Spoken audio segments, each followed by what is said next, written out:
This program features live coverage of an African safari and may include animal kills and carcasses. Viewer discretion is advised.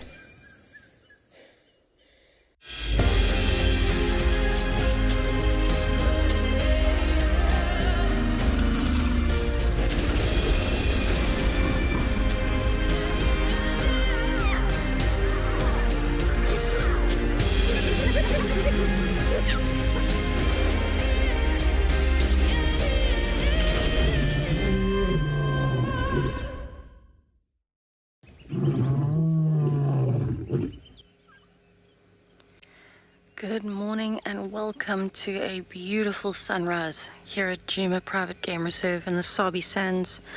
It's a lovely and warm morning and I'm very excited to see what we find out there this morning. My name's Tessa, I'm going to be your guide on safari here this morning. Behind the camera we have Mpho. And this morning I think it's going to be a really, really lovely morning. We're actually going to be looking for some cats, see if we can find some elephants. And I think just enjoying this warm morning. You can see there's quite a bit of cloud buildup. We're expected to maybe have a little bit of rain today. It's about 16 degrees Celsius at the moment, but it is going to get incredibly hot today as well. So we want to get a start nice and early and see if we can find any fresh predator tracks. We'd love to hear from you though, so if you have any questions or comments, please let us know. You can find us at #WildEarth on Twitter, at FC on YouTube. If you're under the age of 18, pop us an email on kidsquestions@wildearth.tv, or you can register on the WildEarth website. Head over to the live safari page and submit your questions there. I'm looking forward to hearing from you and answering your questions. I think it's going to be a really, really beautiful day today. And I'm excited to see what we have to find today. You can hear there is quite a beautiful dawn chorus happening. Lots of birds that have just woken up and advertised that they have survived for the night. And so this is definitely one of the best times of the day to be out on safari as the sun has risen.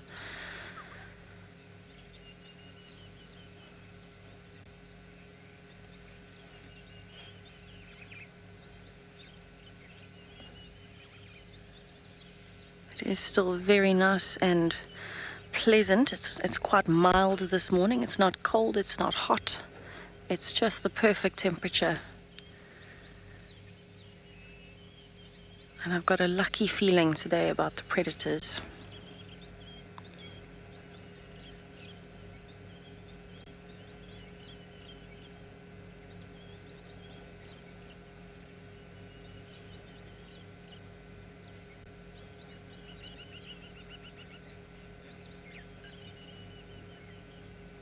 It's definitely going to be a very productive day today.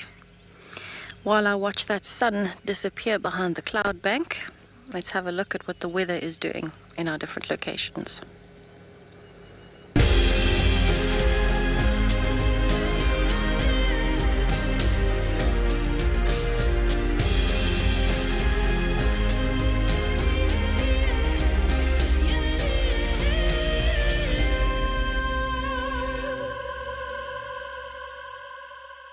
Good morning and welcome to WildEarth. We're live at Eco Training Pridelands and just about to start our walk. For a moment, we're on an exposed dolerite outcrop where we're just looking and listening. And we already detected some elephants in the distance that we would like to go and follow up on. We've also heard some calls of Vero's eagle owl, which is probably one of the largest owl species in South Africa. If you compare them to Pel's fishing owl, they're probably very close to one another. So my name is JP Leroux, and behind the camera we have got BK. So our plan is to start walking and go and see if we can possibly find the owl and then eventually make our way towards the elephants and get a good little view on them. So just like that Tessa said, it's not too cold, it's not too hot, but we are in for a blistering hot day. Our temperatures expected for the Lowveld area is probably going to peak around by 35, 36 degrees Celsius for today. And meanwhile, we're just going to put the camera out there on that sunrise and allow you to enjoy that little bit of sun that's still on the horizon.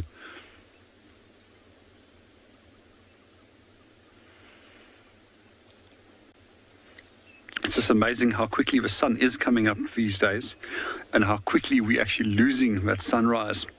Once it's at a certain point in the sky, then it just loses its intensity as that bright orange ball. And the reason why we see it as that beautiful bright orange ball in the mornings is because of the angle that it comes through the atmosphere, as well as a lot of dust particles in the atmosphere. Well, we're going to stand around here a little bit longer and see what we can otherwise see. And then in the meanwhile, let's go and say hello to Tristan.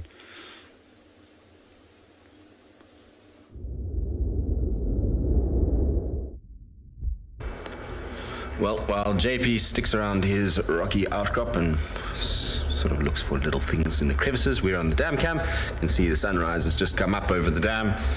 It's beautiful. Seems like it's going to be a beautiful morning. As far as things at the dam itself, not very much at this stage. Still pretty early on in the day. So I reckon we're still waiting for things to actually start moving and coming down. Got the obligatory Egyptian goose and blacksmith lapwing that are pretty much always here. I'm surprised actually there's only one Egyptian goose that I've seen so far. Generally we get multiple individuals.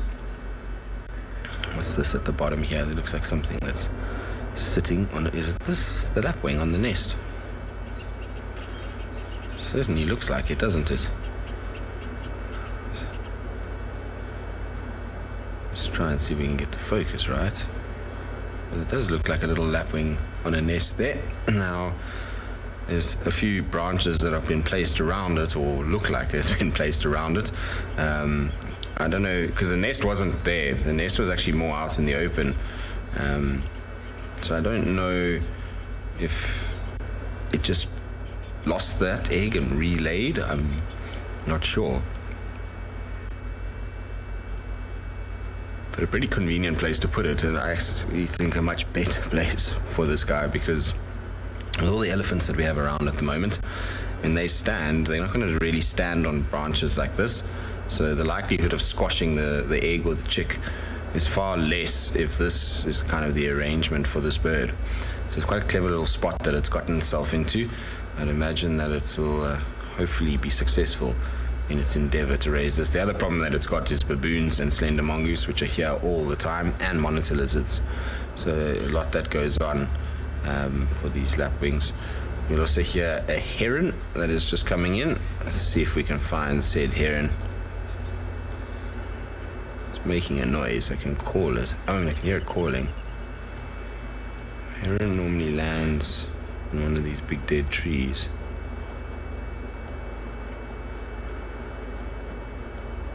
It was at this little pan when we first got in this morning. It was sitting at that little pan, but it's not there now. So I don't know where it's gone.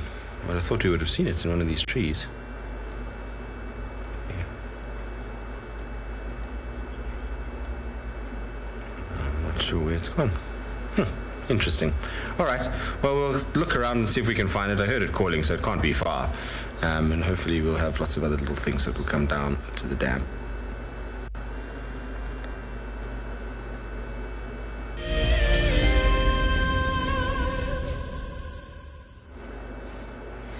Well, we're still just looking. See if we can follow our little Egyptian goose where the sun is rising.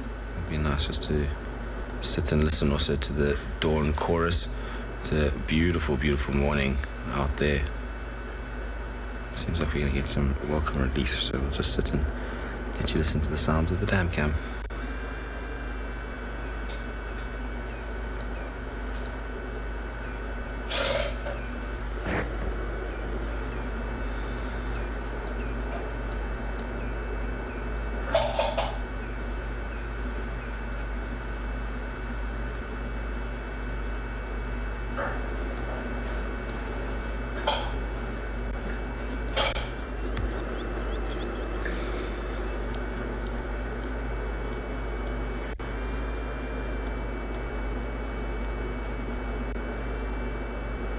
I can hear a few oxpeckers calling, so I wonder if the wildebeest or impalas are on their way down to come and drink. They often start coming down at this time of the day. for early morning drink before they go off and feed. Today is meant to be a lot cooler, so I'm reckoning a lot of the animals are going to have a much easier day of it. I can see something walking there. What is that? Is it a baboon? Yes, it is a baboon. For a second I was going to get excited. I was hoping that, imagine if it had been a leopard, that would have been nice. But the baboons are slowly waking up. You can see they're coming out from the lodge now, so they would have been coming down from the big trees in the lodge, the jackalberries and various other things. I'm sure they're going to make their way across to where the main dam is. So we should be in for some entertainment. I know Tessa was saying that they were all over the place last night and causing all kinds of havoc. You can see the little ones playing and rolling and rough and tumble, which I'm sure will continue long into the morning. It doesn't normally stop for much with these little guys. All right, well, we'll see where they go. Let's see if they come closer towards where we are.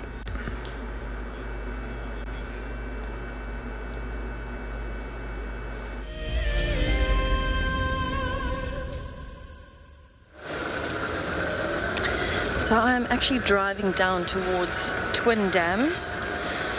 There was a lot of commotion around camp last night, a lot of fresh hyena tracks this morning. And so I'm wondering if there wasn't maybe a leopard that moved around near camp last night. So I am busy checking down towards the dam, and then I'm going to loop back up towards camp and just see. Maybe there might be a leopard in the drainage line close to Vuyatela Dam. I'm hoping.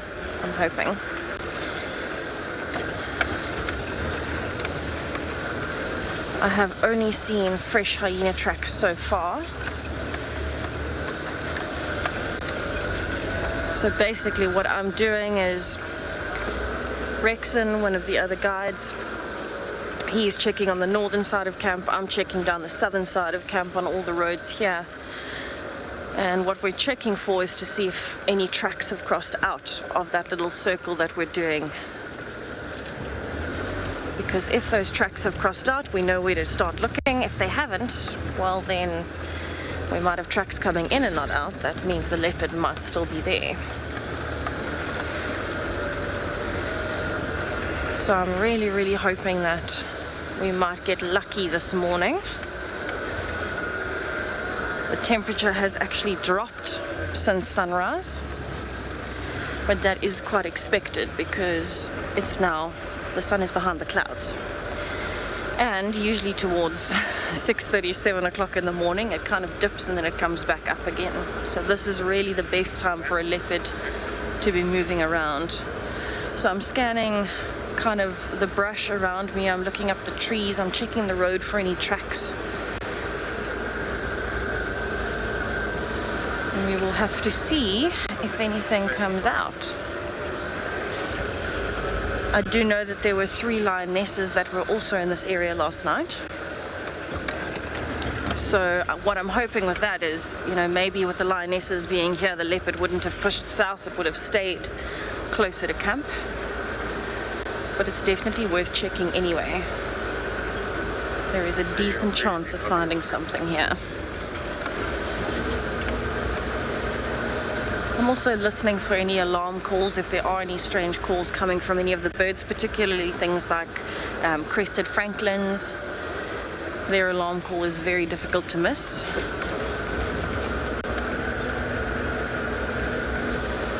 But I just have that feeling today.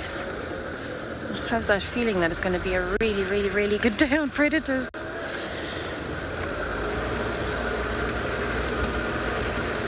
Still a lot of hyena tracks in the road.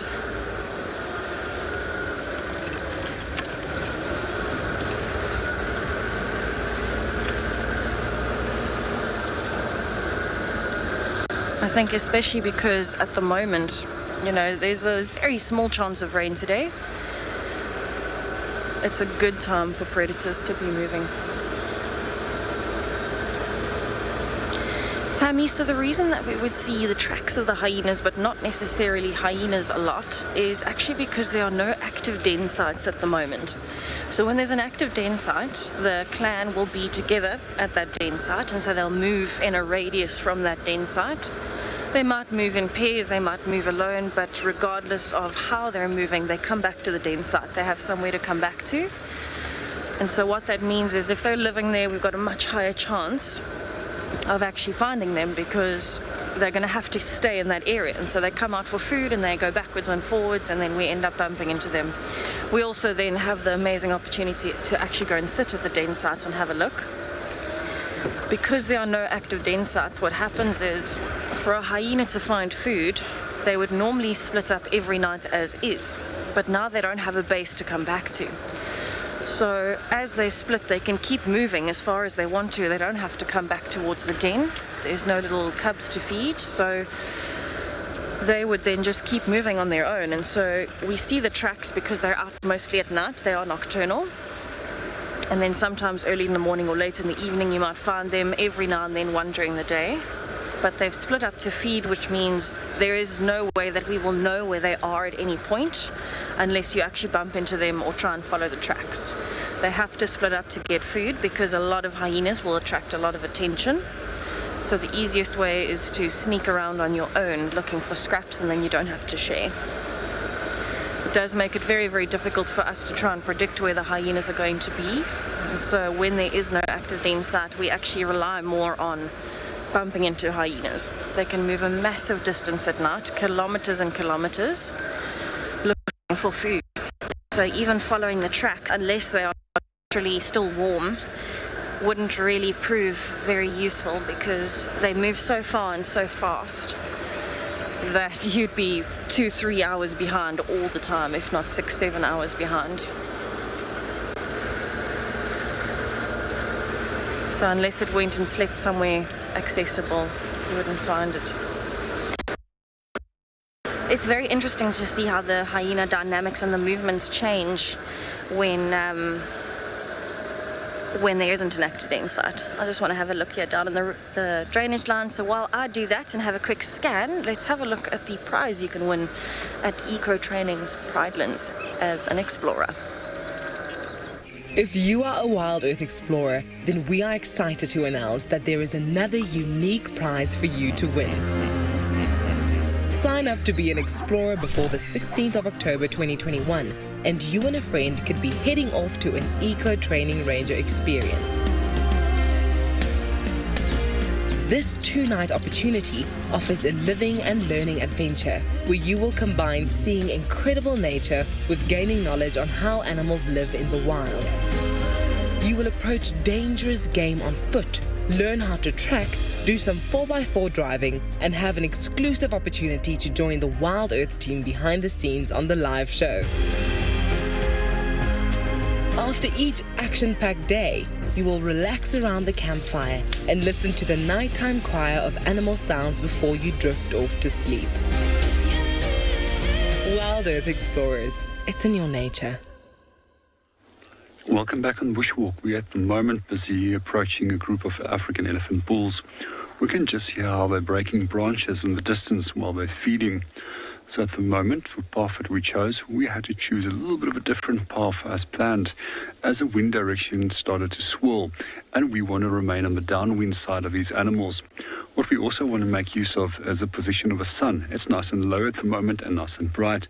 So quite often by using the sun, we can actually hide ourselves and make it harder for our animal to spot us while we are busy approaching. There's also a few other things that are very important while we are walking towards animals, and that is that we have to be dead silent when walking. We also want to make sure when we are walking on footpaths like these that we're not unnecessarily stepping on branches which can crack and break underneath our feet, and that sound will very quickly alert those animals and either lead to that they actually move away from us or come and investigate what the potential threat might be in the area. I'm just going to continue on the footpath and hope that we can get a good glimpse of them. So one of the things that I do want to achieve as well is that we do get onto slightly higher ground. You never want to find yourself on lower ground than the animal, because then it feels that it has an upper hand over you when it comes to a situation where it does encounter you. Some of the other important things when you are approaching animals is that you also have to take in consideration multi-species threats. Quite often, guides become so sidetracked on only focusing on approaching that specific species that they've seen from a distance or which they're trailing, and eventually you by accident bump into another species. You also want to be incredibly careful of other species such as impala, as well as zebras and baboons, which can potentially alarm with your presence in the area and give away your position to the animal that you would like to approach. It's just amazing how animals have become so attuned to actually listening to different species of animals and responding to their alarm calls. I'm just going to continue and let's go and see what we can go and find.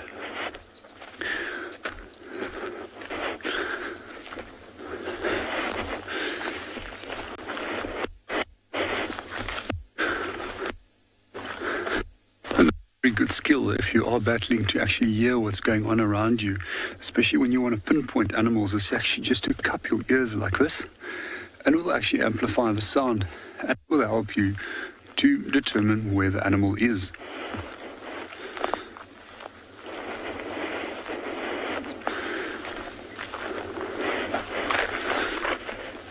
Spider branches.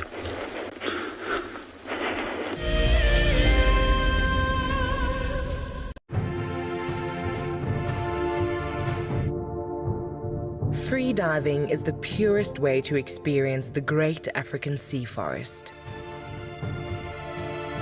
Silently gliding through the long kelp fronds allows you to reconnect with nature and explore this enchanted world.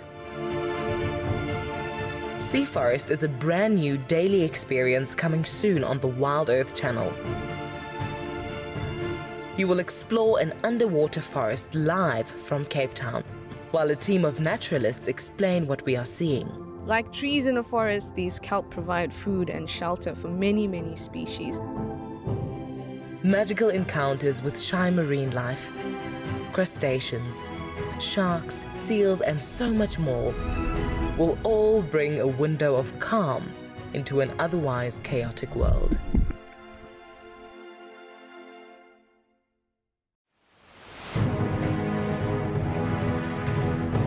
Being nominated to the top 5 and finally being here, for me, it's an achievement.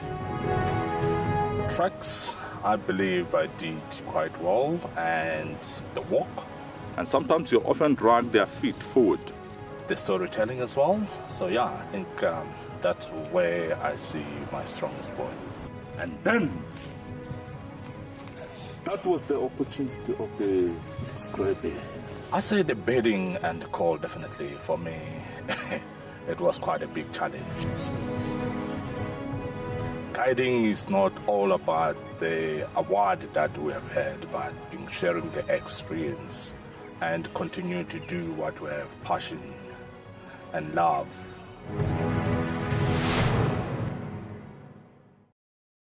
Something very, very interesting. I didn't plan this, but this is a scene rarely seen. This is what we call a journey of giraffe. So beautiful.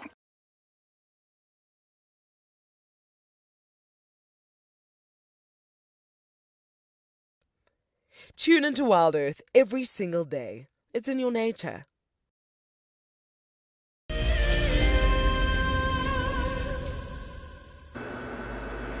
Well, I'm just following a little lapping around is looking for morning breakfast. It's a busy little bird, this.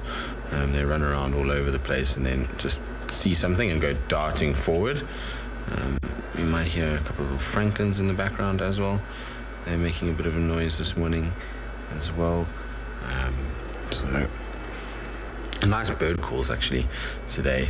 It's been quiet from a sort of mammal point of view. The baboons are just starting to come up now. They're mostly still in the lodge, which is why I haven't really been filming them, just because I don't really want to catch anybody in the lodge. So I'm waiting for them to come out a little bit. They should come out soon. I would imagine they are going to go foraging now. It's that time of the day where it's time to go and head out and see what they can find.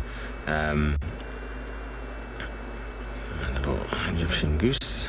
It's moving about. You'll find with the baboons is that they stay there until such time as the sun's up. Once the sun's up, then they're pretty active. And normally what they do is they hit the WILDwatch riverbed and they just basically meander south with it, looking for all manners of food.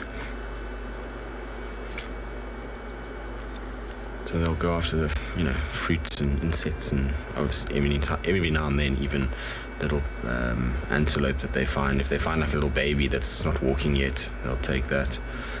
So they just generally, and the nice thing about the WILDwatch is it's got nice shade for them, and trees to climb. If they do come across a predator, they can get up nicely and not have to worry so much. A lot of the time with these kind of predators, the leopards and lions that move around here, the baboons have got to have some sort of semblance of shelter that they can use.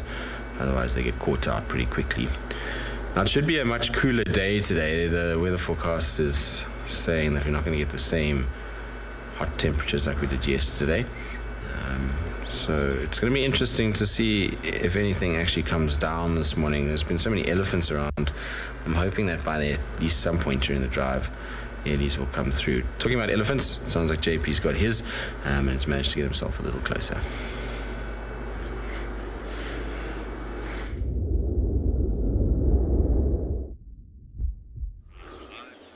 Welcome back on Bushwalk. I'm not going to say a lot at the moment, but we're approximately some 50 meters away from a small group of elephants. It all seems to be bulls.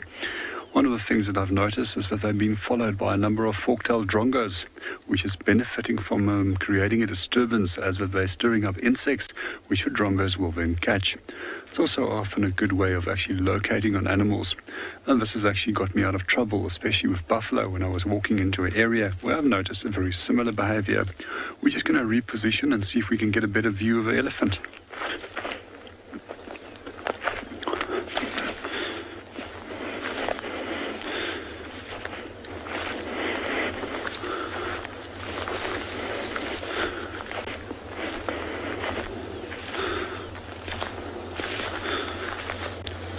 It's just right through here at the moment behind that bush.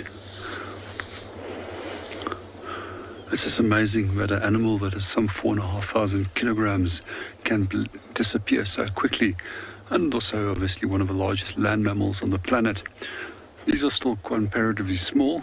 We do get bulls that can potentially get up to some 10,000 kilograms. There's some records that's just over 10,000 kilograms with shoulder heights of up to 4.2 meters. And one of those are actually an exhibit which can be found at the Smithsonian Museum, which is a bull from Angola, which was well over 10,000 kilograms. So if you're in the area of the Smithsonian Museum, go and pop in and go and have a look. We're just going to reposition again. So in general, if we also look at elephants, the bulls tend to be much larger than the females, up to a quarter in weight heavier than that a female would be. A few of the other differences, as that we are walking a little bit closer and seeing if we can get another view of them, is also to look at the head profile. The bulls have got much more rounded head profiles compared to that of cows, which has got square-shaped head profiles. Our elephant is just right in front of us at the moment. It's just behind that little tree over there. I'm just going to stay and watch what he's busy doing. And then also a few other features which you can look for. Generally, the bulls have got slightly larger tusks. And we also find that the angle between the chest and the groin is much more sloped with a bull compared to the straight angle with a cow.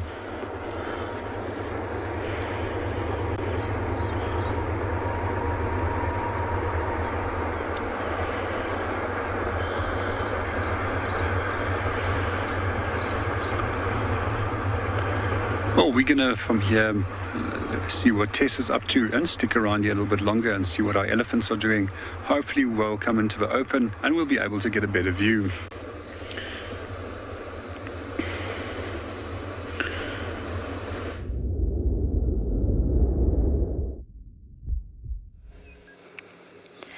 So I'm checking around the dam, and this massive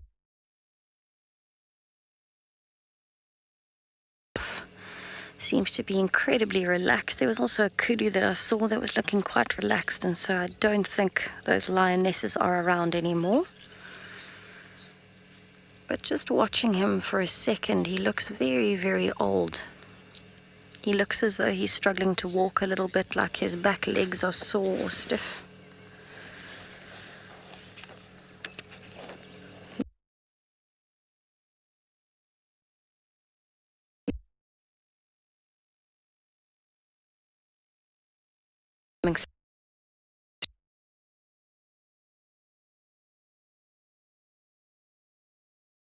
So he is...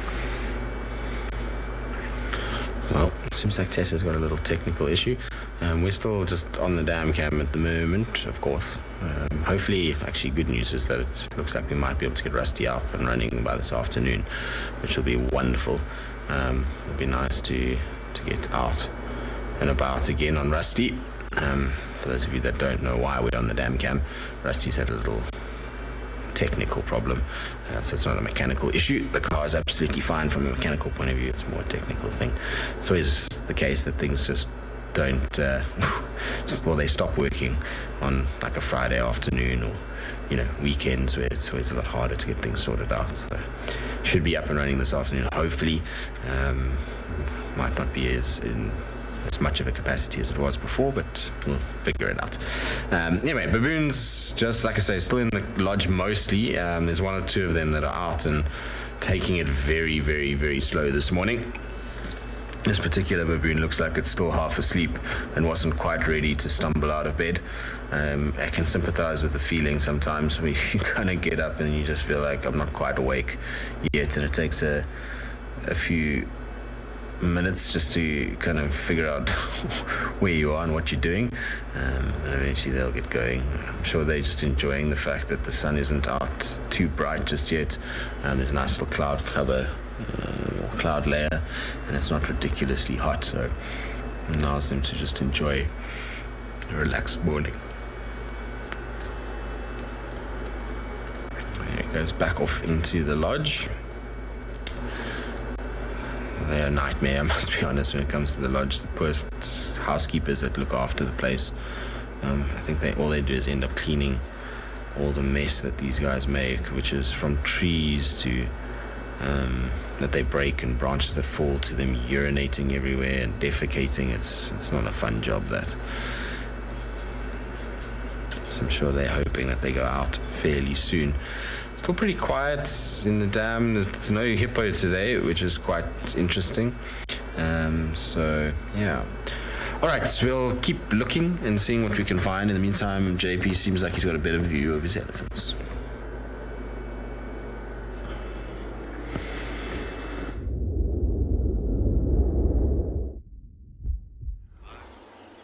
Welcome back to Bushwalk. We've just repositioned and we're going to be dead quiet, as well as we're not going to answer any questions at this moment.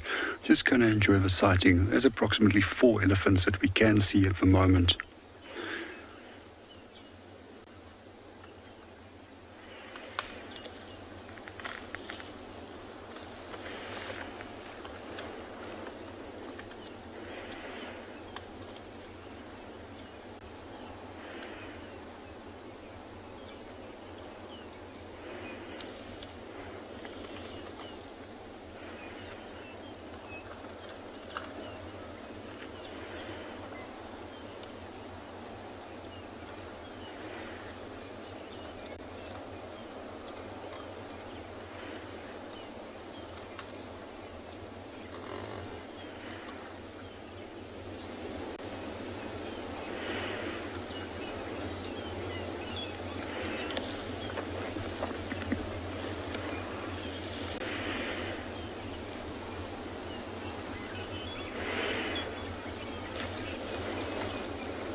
At the moment, these elephants are not aware of us, but the wind is starting to swirl.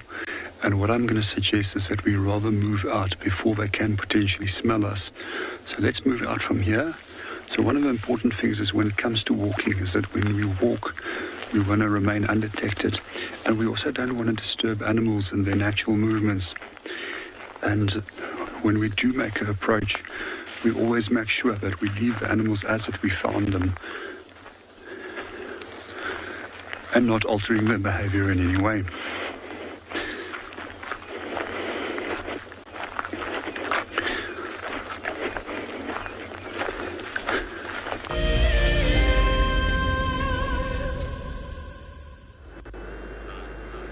Well, we were following to Spurfowl, Natal Franklin's, Natal Spurfowl, that's the right name, get there eventually, that we're having a little altercation, but it seems like it's all settled now. Maybe not. There goes one running off. Let's see if there's an intruder here that they're not happy about. Either that or it's morning exercise time. No, there's the intruder in the branches. And these guys have like some pretty vicious fights sometimes. You'll see them kind of jump on one another and then they start to try and use the spur, which is where the name comes from. It's like a little spike on the back heel. They kind of try and stab each other and rake each other with those spurs. It can get quite violent at times. Feathers flying everywhere. So I wonder the one has seeked sanctity and shelter up on the top of the tree there, or fallen over tree, should I say. They're so funny, these birds. They like never sit still for more than 2 seconds. So it's constant movement with them. This one's having a little preening session, which is what you see mostly in the mornings with birds as they find somewhere and they start to kind of get all the feathers in good condition.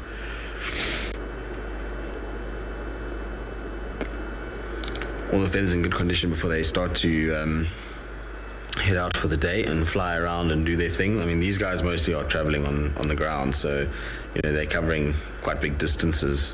They'll do sort of 9-10 kilometers in a day just walking, but they'll also fly too. If anything disturbs them, then they often just use a little short flight, so a few little wing flaps, and that gets them into the nearest thicket or into something that they can at least hide away from the predator or get out of the way of the predator. So make sure you keep everything in good condition. There again, that one just bullied the other one, chased it away, which is pretty par for the course with these guys.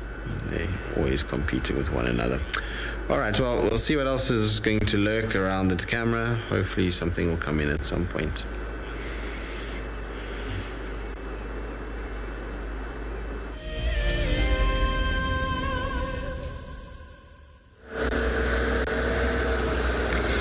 So I have gone past Twin Dams. There are no tracks cutting south from there.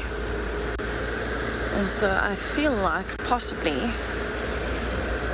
those three lionesses have either gone back west or they've come further east. So I'm checking the eastern boundary, and I'm going to start heading back towards the central parts of Djuma just to see if those predator tracks come out anywhere. I'm looking for tracks of 3 lionesses and I'm looking for tracks of a leopard.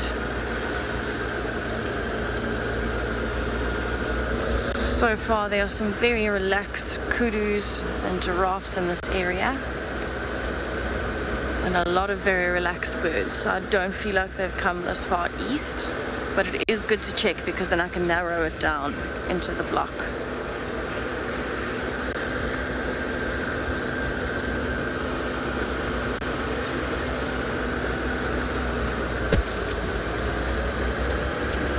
Definitely seems as though it's going to be a good morning for predators though. I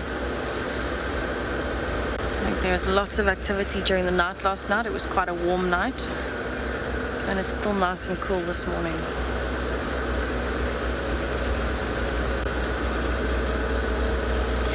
Keeping it simple, that's a tough question. I have 2 that are competing with each other.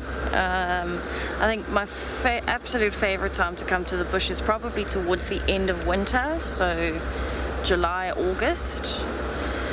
and that's because there's not much water, so the animals are moving further to find water, and so the predators are really, really good in terms of sightings, but at the same time most of the predators will have very, very young cubs at that point too. So I absolutely love that. It also means it's not so hot during the day, and so it's really pleasant out here, really beautiful 35-degree winter days. Very different to the 40+ degree in summer. But I think spring as well, just after the first rains have come, is amazing, because everything starts turning green. There are flowers everywhere. Everything just becomes, it's like watching it go from dead to alive overnight. And that's really, really stunning. And then you'll find, a lot of the impalas and things like that will start giving birth once the first rains have come. And so then there's just life everywhere, and then you've got absolutely amazing predator sightings as well, with a lot of food around. So it's tough to choose between the two. I still think my overall favorite though is winter. I do think I am slightly biased though, not only by the seasonal change, but by the fact that is traditionally our family holiday every year is to the bush in winter. So for me, I'd say July, August, somewhere around there.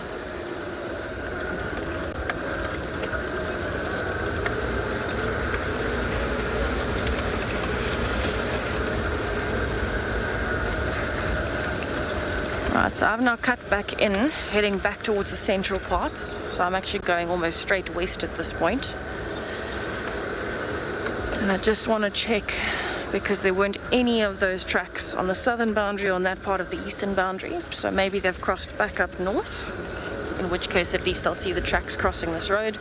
Otherwise they may have gone west, which is the direction I'm going anyway. So I feel like I'm covering all my bases this morning. Checking the drainage lines, checking the dams as I go. And it is actually still cool enough that the predators will still be awake. They might not be moving kilometers and kilometers right now. They could if they needed to, because it is actually overcast at this point.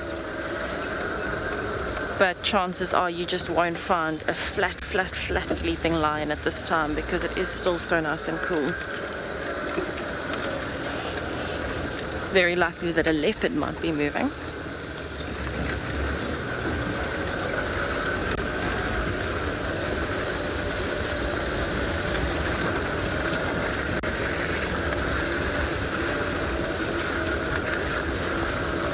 It is amazing though to see how in the last week alone the bush is already changing so much, and that's definitely going to affect the movements of the animals. There's a lot more greenery. All the tree wisterias are starting to flower. The bush willows are starting to get their leaves. And so it's really starting to show with the animal movements. In the driest season, the animals really, really struggle over the winter. Now that there are, little sprouts of greenery everywhere, it's changing how you're seeing the herbivores, because they're becoming a lot more spread out now. And you're finding a lot more of them because they're coming to the areas where there's a lot of greenery. That'll affect the predators. So I'm very, very interested to see if we do find predators this morning.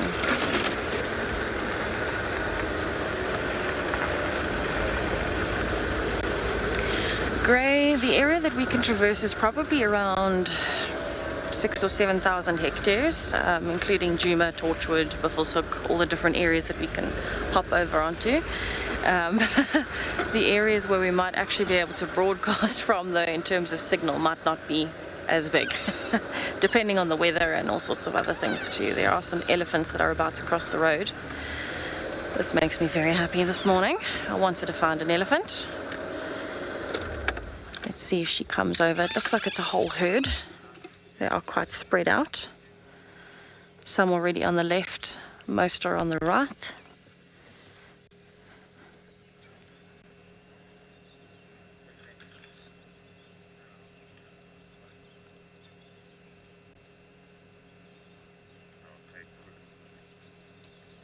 Beautiful.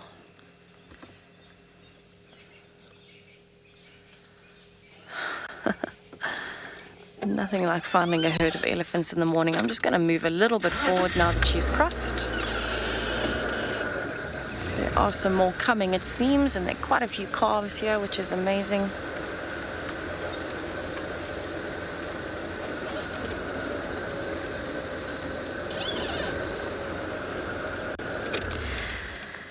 Denise, so looking at an elephant's senses, if you're kind of having a look at the proportions of things with them, we know they've got very, very excellent hearing. They can hear things we cannot hear. Their eyes are actually quite small compared to the rest of their features, but this doesn't necessarily mean that they have bad eyesight. So when people say that, you know, things like elephants or rhinos have bad eyesight, it's actually an assumption. It's not actually the case. They do have pretty decent eyesight. Elephants' eyesight is much better than a rhino's, and in fact, you know, yes, their eyes are small, but if you kind of look at the other herbivores, their eyes are small too. So I actually wouldn't say that an elephant has bad eyesight. I know that the slightest movement with an elephant, if you're on foot, they'll pick it up. And so, you know, they're actually, I would say they have pretty good eyesight. Their eyesight is not as good as their hearing and their sense of smell. And I mean, elephants are incredible. You know, they can pick up vibrations through their feet. So they are on top of it in terms of senses. And in fact, when you're walking, elephants are one of the hardest animals to stay hidden from because their senses are actually so good. So you've got to really make sure that you stick to the shade and don't make any movements if you see an elephant on foot. I wouldn't say that their eyesight is very bad at all. It's definitely not as good as the predators, for example, but the predators are designed differently. So if you have a look at that elephant, you'll see the eyes are on the side of the head, and that's because they need to be able to look forwards and they need to be able to see their peripheral vision. So the vision that's kind of where you would lose if you put your hands next to your face and move them backwards. That's your peripheral vision, when you can just see them on the sides of your head. Elephants have a much wider range of that because all the herbivores need to make sure they can see a predator coming from behind. So their eyes are situated on the sides of their heads, so they can see in front, they can see on the side, and they can see behind. Something like a predator, you know, hyenas, lions, leopards, wild dogs, baboons as well. Their eyes are on the front of their face, just like ours. And that's because we are predators. So we need to have better vision forwards where we can focus on things in more detail, because we are designed to eat other animals. So we need to be able to hunt effectively and be able to spot things very, very well with kind of very clear vision forwards, as opposed to having to watch our backs all the time like the herbivores do. So there's different positioning on the head for different reasons. And I would definitely say that elephants have very decent eyesight. I know many a time you'll be on a walk and you're absolutely adamant an elephant hasn't seen you, but I'm pretty sure it has. Any small movements and they'll pick it up.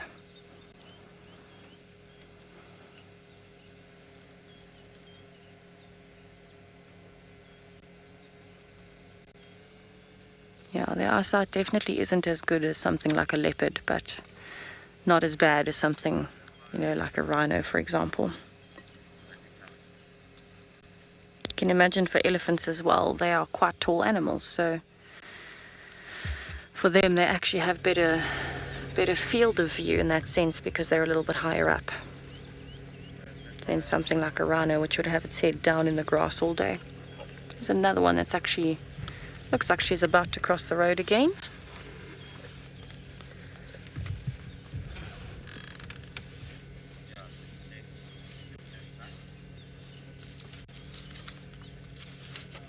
Beautiful. So this is very likely one of the herds that might be more resident around here. So elephants aren't actually strictly territorial, but they will stick to where there is water. And there is a herd of about 20, maybe 22 elephants that has been coming down to Vuyatela Dam every day and spending a bit of time around the camp. And it very well could be this herd, because it looks like they are moving in that direction. It does look like quite a big herd. They spread out right the way to the left, right the way to the right. And we're not far from camp at the moment. I'm doing that loop back towards camp. So I wouldn't be surprised if this is the exact same herd that we've been seeing regularly outside of camp and at Vuyatela Dam. The elephants are definitely enjoying the cool weather today. I'm going to move a little bit forward so we've got a better view. And that's because, as such big animals, they have to try and keep themselves cool all the time. So it can be very, very challenging when you are so big. You can imagine such a large body. To cool it down can be very, very difficult because their surface area to volume ratio is very different to something tiny like a mouse, where it's a tiny body. And so it's easier to regulate because there is more surface area for that body size than there would be for an elephant. Because an elephant is just so big. So a cool day means elephants are going to be active, they're going to be moving, they're going to carry on feeding as much as they can. And then probably when it gets to around lunchtime, maybe the clouds will have burnt off, although it looks like they are building up. Maybe they will have burnt off by this afternoon, and then the elephants will then go and have a mud bath to protect themselves from the heat for the rest of the day.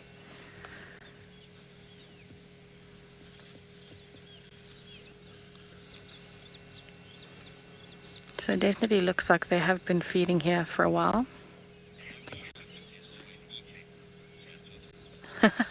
Santos, yes, that's a very good point. A happy elephant is always eating. The only time an elephant really stops eating is to drink, in which case it's probably still very happy, or to get upset because there's a predator or something that they're not so happy with. So you're absolutely right. The life of an elephant is eating. Got a very cheeky little teenager that's following mom here. You can see the tail is up, testing its size a little bit there.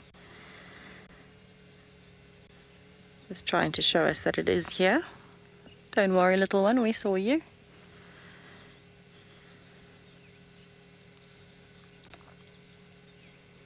So you can see the feeding scars on that tree just in front of the baby elephant.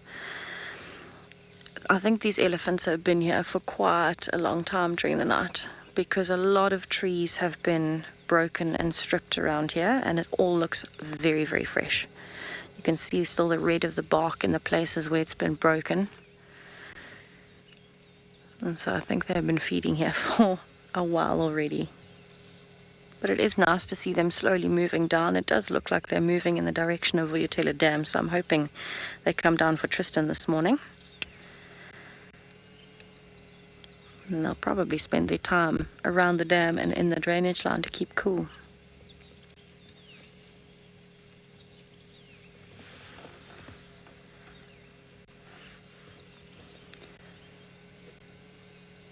Always amazes me how an elephant can move and you can't hear it. Such a big animal. Although I can hear the one that's walking up behind us at the moment. It's a young bull. I don't know if we're going to get that, and Paul's going to try, I think. I'm not sure. But he's walking on the hard sand of the road, and so you can hear a bit of the crunching.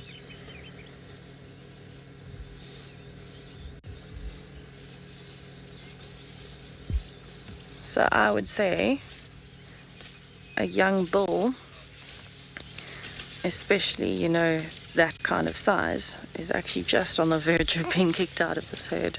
Very interesting. But I'm going to spend a bit more time here. It's lovely to be able to spend time with elephants and just see what happens and where they go.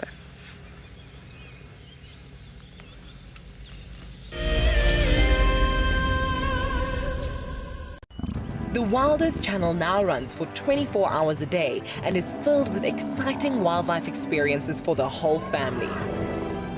In addition to our twice daily live safaris from Africa, we launched Sea Forest. Free divers explore the great African kelp forest under the water in Cape Town, while naturalists on the surface explain what we are seeing in real time. Our Escape to Nature series features exceptional wildlife footage throughout the day, and here you can immerse yourself in the sights and sounds of nature. And finally, we are launching a brand new penguin experience later this month, where you can follow the lives of a group of African penguins daily and in real time. If you want to join in on these experiences, then head over to wildearth.tv/channel to see where you can watch. Escape to nature with WildEarth.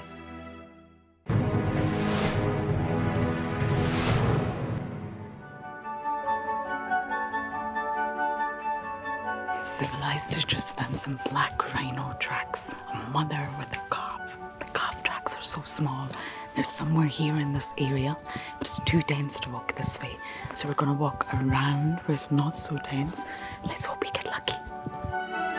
And sometimes you often drag their feet forward and deposit the scent mark, which is that what they use to patrol their territory.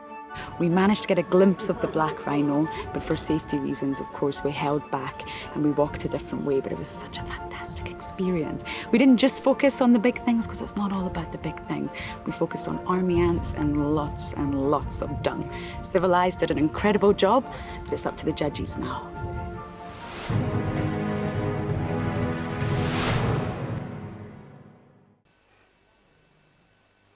This is a battle of two great carnivores of the African wilderness. Whew. Whoa! You don't want to be under those jaws. Definitely, this round goes to the lion. Look at that. Fantastic. Expect the unexpected here on WildEarth daily.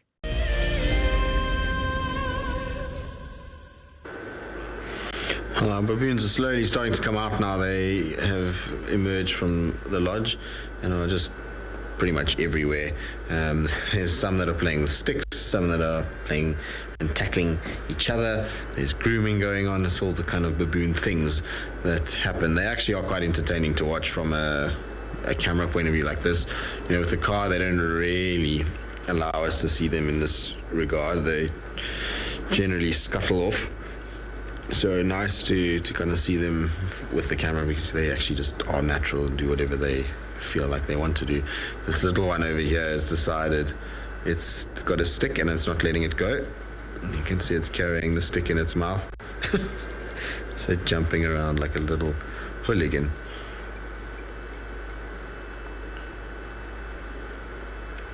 So you can see some of the bigger ones have been manhandling it a little bit, throwing it around, which happens when you're at the bottom of the food chain.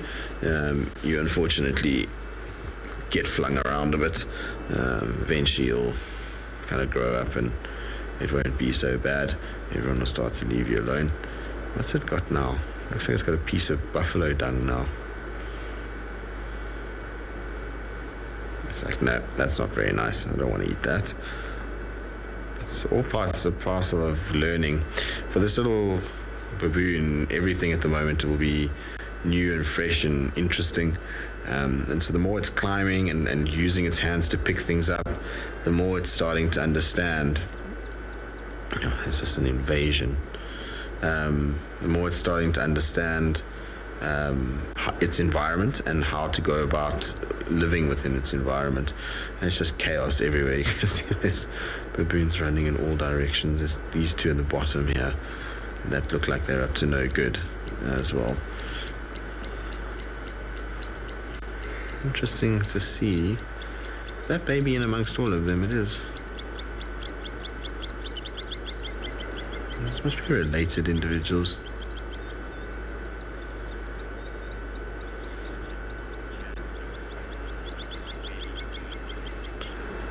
A baby baboon, Jasmine. There's no like lamb or calf or anything like that with the baby baboon. It's just a baby baboon. A baboonling, is what we'll call it. Morgan, you find that one funny? I think that's a good one. That's a good one. Morgan's also here, everybody. In case you're wondering where Morgan is today, he wouldn't dare miss out on a damn cam session, which is most helpful because at least provides some semblance of company. Otherwise it gets quite lonely here in FC. There's not a lot going on otherwise. So it's good to have Morgan here. He's looking very relaxed on his couch again. You're amalgamating with the couch, Morgan? He's just laughing at me. Sorry? It's quite early. It's quite early. Oh, well, it is quite early, I suppose.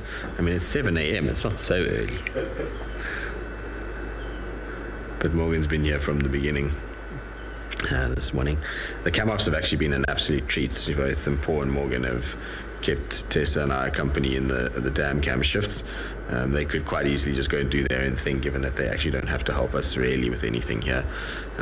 So it's nice to have them be part of the team and come and sort of just lend some moral support. They probably judge us invariably about the way that we operate a camera, but not much we can do about it. It's what it is. These guys are making me laugh. If it's not a stick, then it's each other. And can you imagine the moms with them jumping on each other and just having a go? It can't be easy in the mornings when the little ones are feeling this feisty.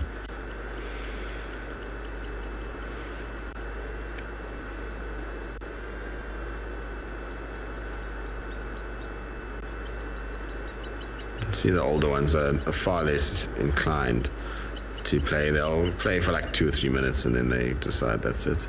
Whereas the little ones just don't ever stop.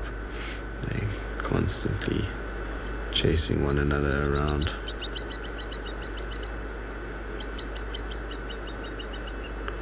So they're actually on the far side of the dam at the moment.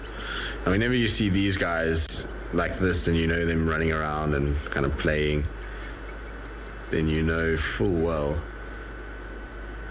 that there is no predators around. These guys would have scanned pretty well before they started to move. But as we were saying, I'm pretty sure they're going to go into the Mulawati from here. It's their normal modus operandi, is to kind of go along the edge of the water and then down towards the dam wall and over. So yeah, they're going to have a little drink for us. It's a beautiful reflection in the water. I don't run away now. Look at the lapwing chasing them. Kevin, who's 10 years old, you see the baboons getting bombed by the lapwing, so it's getting chased away. They're trying to defend themselves. Kevin, so the reason why the edge of the water is so dry like this and it looks like it's devoid of vegetation is because in the summer months, when it was raining, this area had water in it, so there was no chance for the vegetation or the grass to grow. It unfortunately was covered by water, but as the winter has come and the water level is dropping, so it's leaving this dry area on the edge. And then what happens is you get a lot of animals coming down to drink during the winter months. So there's constantly things like elephant and buffalo and hippos, and what they do is as they come down, they squash everything and they eat everything, and you get this like ring that goes around the dam of very, very kind of dry and desolate looking soil, and that's just basically because of the effect of water receding or dropping due to the dryness, and then also the overgrazing that is taking place because of the animals that are spending time close to the water. I think our lapwing has done its job and pushed them away sufficiently that it's going to hopefully stop now. The shenanigans with the baboons, though, won't stop. You'll find that these guys will constantly be playing. It's never ending with them.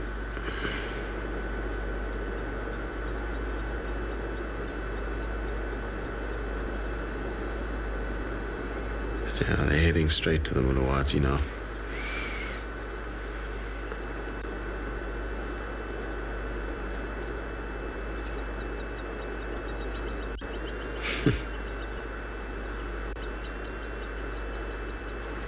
They're loving that it's nice and cool this morning compared to yesterday. Yesterday, by this time, it was already blazing hot. The sun was very, very, very strong at this time yesterday. Now, this is where baboons need to be a bit careful. You see this little one drinking? That's something that in time can lead to a problem. If they go to somewhere like Chitwa Dam where there's big crocodiles, little baby baboons like that need to be very, very wary. But what you'll find with baboons is that they are super vigilant. They have very good eyesight. No camera, don't do that. And so they'll look carefully before they come down to drink. And these guys would have spent a lot of time around this dam, so they'll know that the chances of crocodiles is pretty slim. So they won't be too worried about drinking here. But little baby monkeys like that need to be very careful, especially when the adults aren't around. All right, well, we'll watch our baboons for a little while longer as they meander along towards the Mulawati. We'll see if there's any other little antics that they're going to get up to.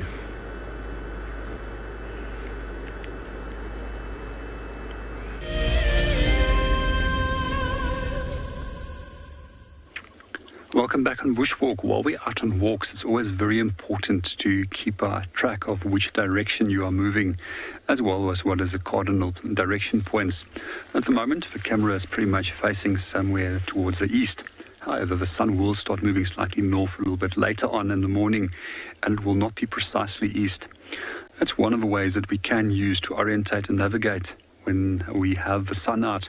However, there's days when it becomes very tricky out here to orientate, and that's when it's overcast. And especially if you're working on a flat landscape and the clouds come in, it can very quickly lead to you being momentarily displaced.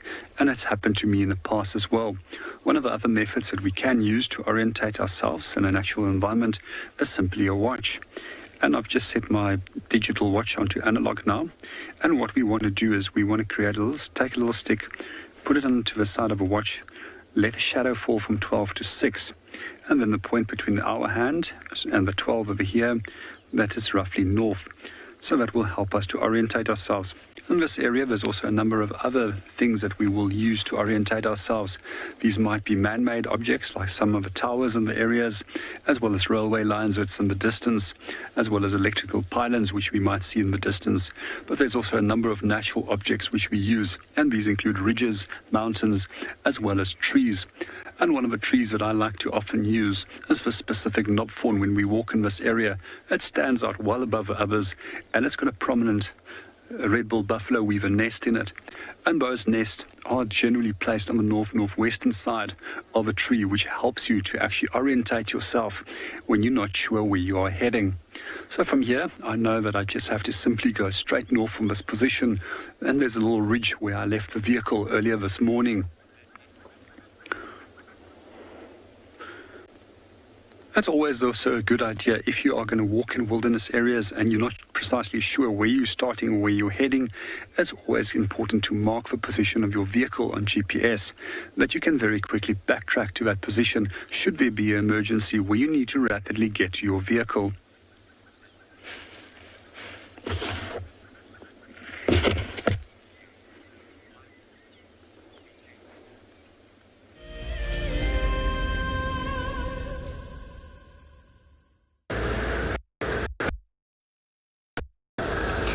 So I'm actually just about to arrive at a treehouse dam to have a look if there is anything here. There have been absolutely no trucks crossing north or east.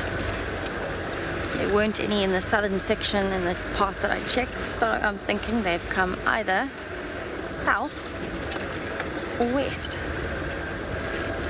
or a mixture of the two.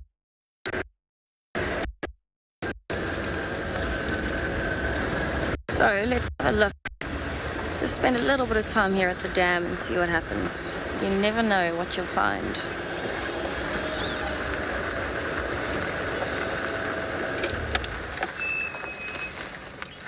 It is a beautiful and clear morning. The water is incredibly still, which is beautiful.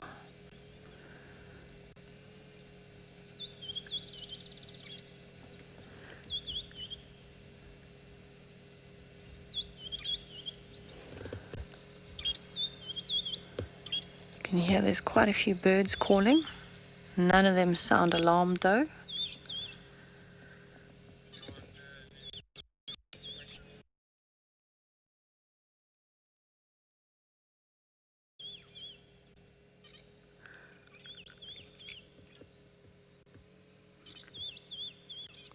So waterholes are really, really good places to go and check and spend time, especially in the morning after a long night of nice cool weather where the cats can move. because at some point they have to come down and drink water. So often what happens, especially in the drier months, they come down to drink water, and then you'll see them kind of just move off a little bit into a thicket somewhere close by. So it is always a good idea to scan around water holes. Spend a little bit of time every time you get to one. Quiet time can sometimes be the most productive time. It's always worth checking just to be sure.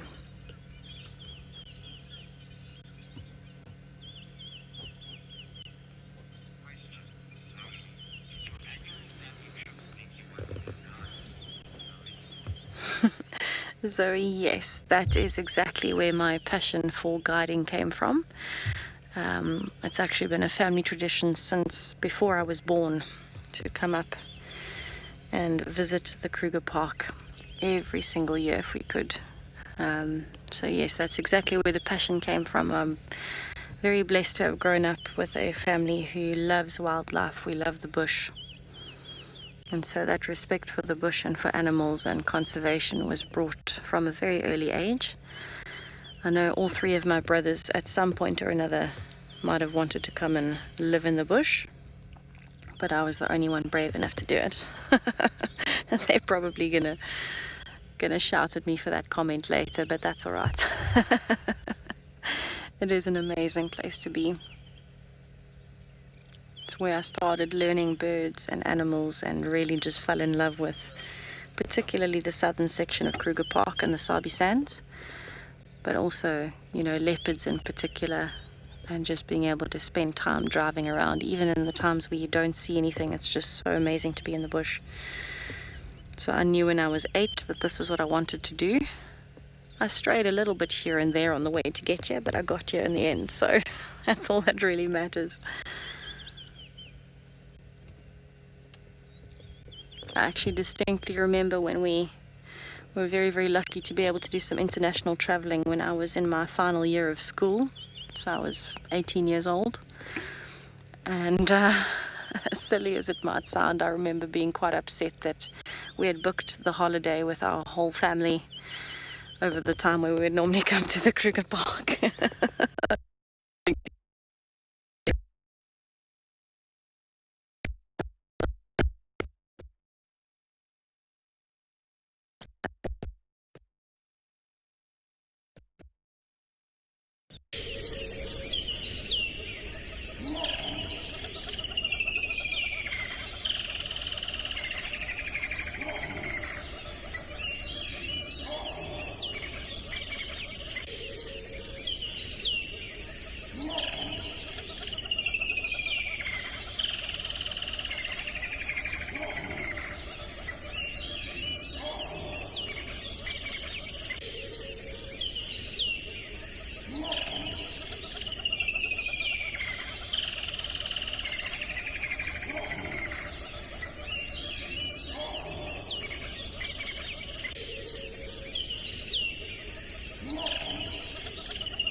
Welcome back on Bushwalk. We just would like to apologize for that little tech loop that we had to run as we just lost Djuma, but at least you've got us back over here.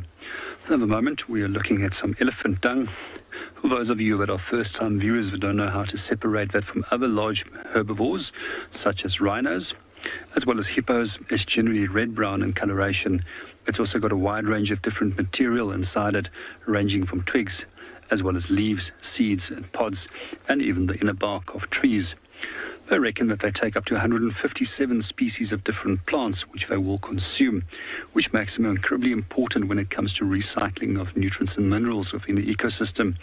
This will be opened up by a number of different bird species, such as hornbills, francolins, looking for seeds and things inside there as well. And we'll often see even that baboons will break this open to feed on marula fruits when there's marula fruits that's inside here. As the elephant has a very poor digestive system, both seeds often and fruits often pass whole through the whole through the stomach of an animal without being damaged, and that's what those animals have been after. Some of the things that I was looking for when I saw this is that it's still very shiny and that there's still a mucus layer around it, and I thought that it was incredibly fresh. And we left quite close by on this path, and I thought maybe it might be an elephant that we didn't see in the area that is worthwhile following up. But when I broke it open, I can feel that it's ice cold on the inside. So this is probably from that group of bulls that we saw earlier that has moved through this area several hours ago. A few interesting things about the elephant dung, which you can use it for. One of the things that I like using it for when it's dry is actually to burn it, which is something I quite often like to do, as I love the aroma that it releases, as well as it helps to actually chase away mosquitoes if you are sitting next to a campfire. Another thing that you can also use this for is one of the trackers that I used to work with used to soak this in water because of a high tannin content inside here, and then would drink that to assist with clearing out his stomach. So I know in a number of different adventure programs and survival programs they tell you that you can squeeze the moisture out of this. I would not do that because a large amount of tannins will definitely set up diarrhea and your stomach to work. And one of the things that you don't want to do in a warm environment like this is lose fluids.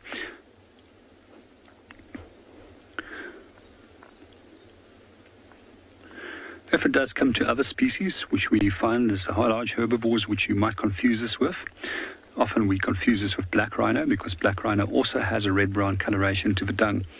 But when you do look at elephant dung, it actually has, if you look at black rhino dung, it actually has little sticks inside it, leaves inside it, and not as a wide range of different materials. But one of the unique characteristics is that those little sticks inside black rhino dung has almost got a 45-degree angle due to how the molars will clip those little twigs when they are feeding. Some of the other things, white rhino tends to have pure grass inside it, as it's one of the largest grass-eating animals on the planet, or pure grazers. And what we also find with grass is that it oxidizes into a black color once it starts aging. There's a few other interesting facts about elephant dung and elephants in terms of their digestion. Their digestion is actually so poor that they can only absorb some 40% of what they eat. So you can think of an incredibly big elephant bull. They reckon that they can feed on approximately 300 kilograms of food in a single day. So that means 180 kilograms of waste product that is available to the environment for being recycled back. We also sometimes find that dung beetles will climb inside here. They will start rolling little balls. Some species will actually lay their eggs just directly into the dung. Some species will actually just pull that little dung ball that they've created directly underneath this pad of elephant dung. Well, a third group actually will roll it away. And it's that third group that I find specifically interesting, as that they use a number of different methods to orientate and navigate. And orientation and navigation is such an interesting subject for me when it comes to birds, animals, insects, as well as for myself in a natural environment. And these guys will use sun as well as moon, as well as a Milky Way to orientate that little ball of dung to a hole that they've already dug, where they would like to go and drop that in. Also, quite a few times on the show in the past, we've actually found that these brood balls from dung beetles have actually been dug up by species such as honey badgers, and they will feed on the grub that's on the inside of that brood ball. There's also a fourth group of different behaviors when it comes to dung beetles, and it's like in every society, there's always somebody that has to cheat the system. And these guys, they simply steal the dung balls from other dung beetles, which has already created theirs, and then go and give it to a female dung beetle as a gift, as well as to lay eggs inside it.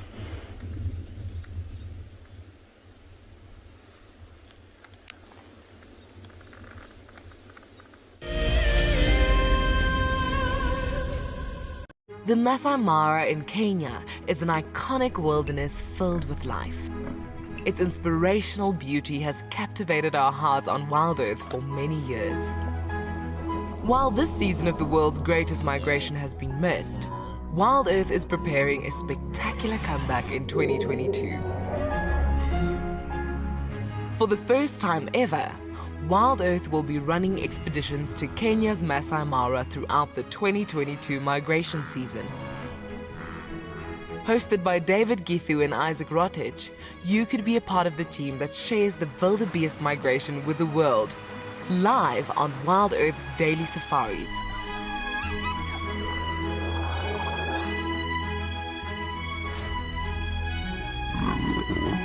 If you're interested, then head over to our website to find out more.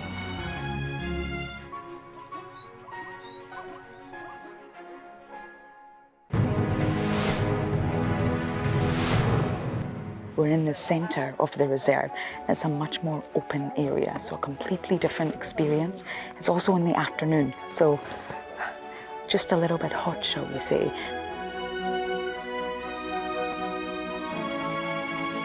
We're following some lion tracks, and then we found the scat of a lion cub. So we didn't see the lions, but we decided to leave the area. It was getting a bit too dense and a bit too thick. So we've come all the way down to the water hole to have a little break, and then we're going to keep walking and see what else we can find. And TJ himself actually reminded us at the start of the walk that when you're on the vehicle, it's all about observing. But when you're on a walk, it's all about immersing yourself in nature, being part of the ecosystem. And that's exactly what happened today.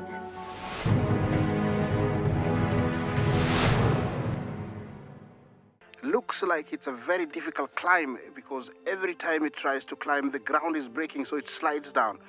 But it's the only one. Look at that.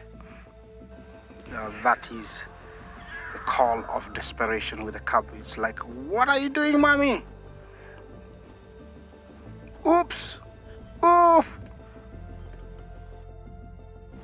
Expect the unexpected here on WildEarth daily.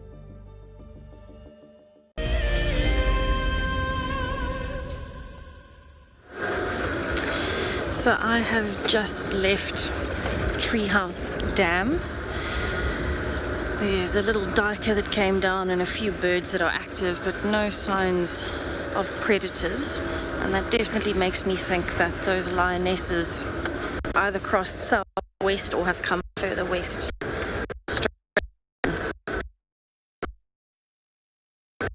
Just doing a bit of almost like a zigzag pattern, just checking these roads to the west of the dam.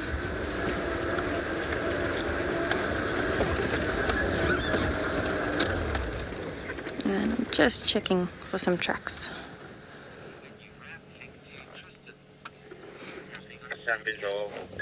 Alright, so I definitely think these lionesses came further west. I'm going to keep going in a bit of a zigzag and just see if there are any tracks of them crossing out this way. But let's head over to Tristan and see what's happening on Dam Camp.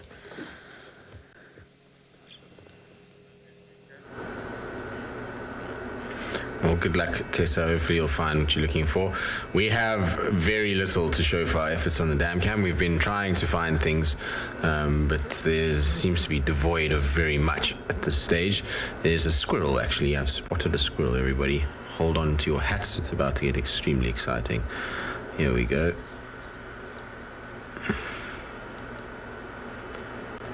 There we go, little squirrel. What are you up to?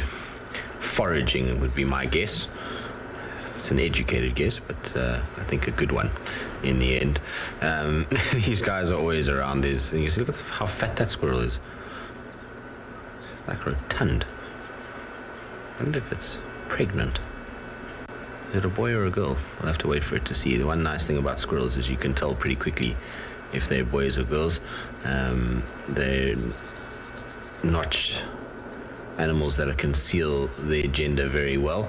The boys tend to show quite easily, to put it in a delicate manner. But yeah, so squirrel just moving around. They're going to be foraging at the moment. They'll have utilized a lot of their resources now. We're kind of deep into the winter, so I'm sure they're really hoping for some rain soon. It starts to bring out a lot of things, and they're able to then find little nuts and little seeds and all of that kind of stuff. As soon as the rains come. Prior to that, it's obviously a little bit of a difficult one for them. There's not many marula seeds now that haven't been squirreled already. And when I say squirreled, it's when they find them and just take out the little nut in the seed itself. Okay, fine. Goodbye, squirrel. Squirrel decided to vacate. There it is there. It just came a little bit closer, but we're not going to be able to get much of that because, well, that squirrel is going to go behind the tree. So let's see what else is lurking. It's getting brighter out there now. It seems like the clouds are starting to separate a little bit and some sunshine is starting to come through. The baboons, unfortunately, have left, so that entertainment is done. And since then, nothing else. I'm surprised we haven't seen any impalas come down. Normally, they're down for a morning drink, as well as the wildebeest, unless, of course, the wildebeest were hunted last night. I'm not sure if the lions came up to quarantine or not, but if they did, that could be why we haven't seen them. All right, well, we'll keep looking around. We'll keep seeing what is out there. In the meantime, though, let's send you across to what's coming up with little penguins down in Cape Town.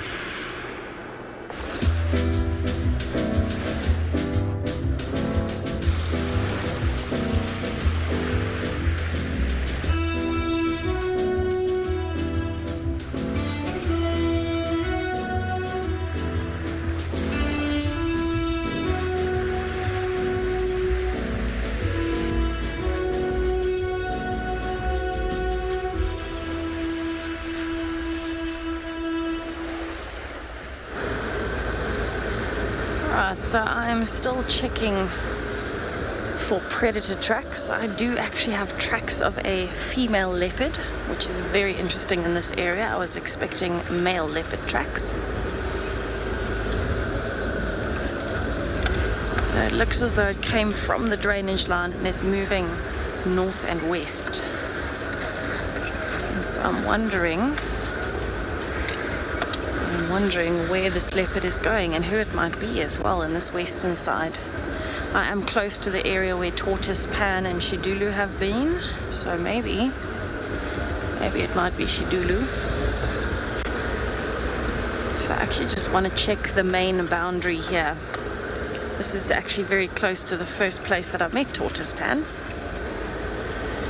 So very, very, very exciting.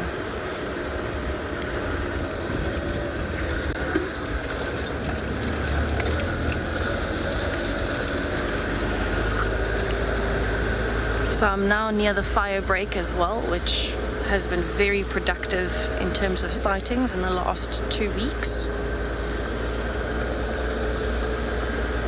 So what I'm thinking is possibly this leopard has been coming towards the fire break and going back again.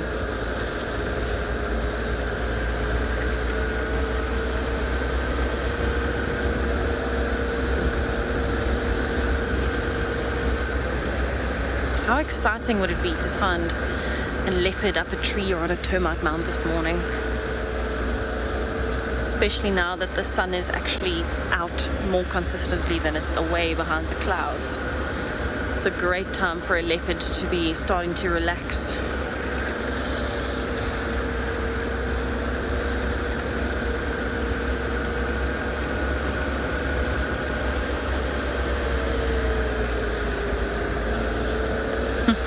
Jackie, leopards don't normally work together to hunt. Actually, you'll find the only times that leopards may, by chance, work together is either when there is a pair that's mating and something happens to kind of come across them by accident.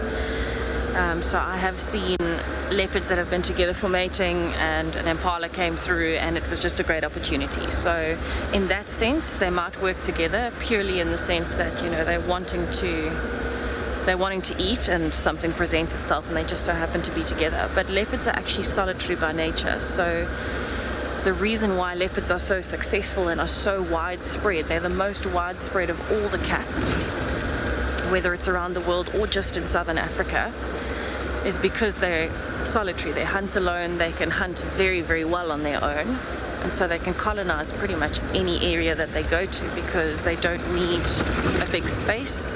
They just need a few places to hide. The only other time you might see leopards hunting together is actually a mother teaching her cubs just before they become independent. So anywhere from about maybe 10 months to a year old, a leopard will start practicing its stalking and following mom around. And So in that sense, you might find that she is teaching them to hunt. What normally happens with that, though, especially when they are still learning, she might catch something, bring it back alive, and then let the cubs practice stalking and their killing skills on a live baby warthog or impala or whatever it is. But no, normally leopards won't work together to hunt.